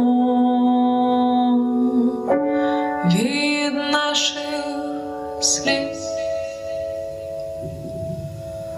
Коли скінчиться війна, ніщо не буде колишнім. Ми станем сильніші у кілька разів, мужніші удвічі чи втричі.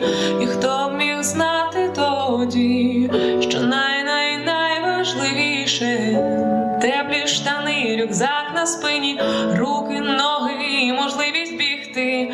Коли скінчиться війна, ми наробимо спільних фото, щоби покласти в кишеню або в гаманець і носити з собою.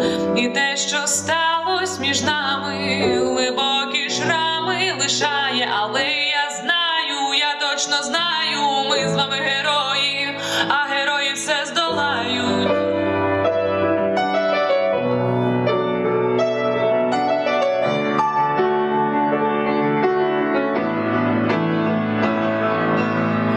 Співатиму дітям своїм майбутнім таку колискову. Світ недосконалий, але те, що з нами сталось, не має статися ніколи знову. І я повторюю історію, кажучи завітне, ніколи знову. Але на цей раз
Thank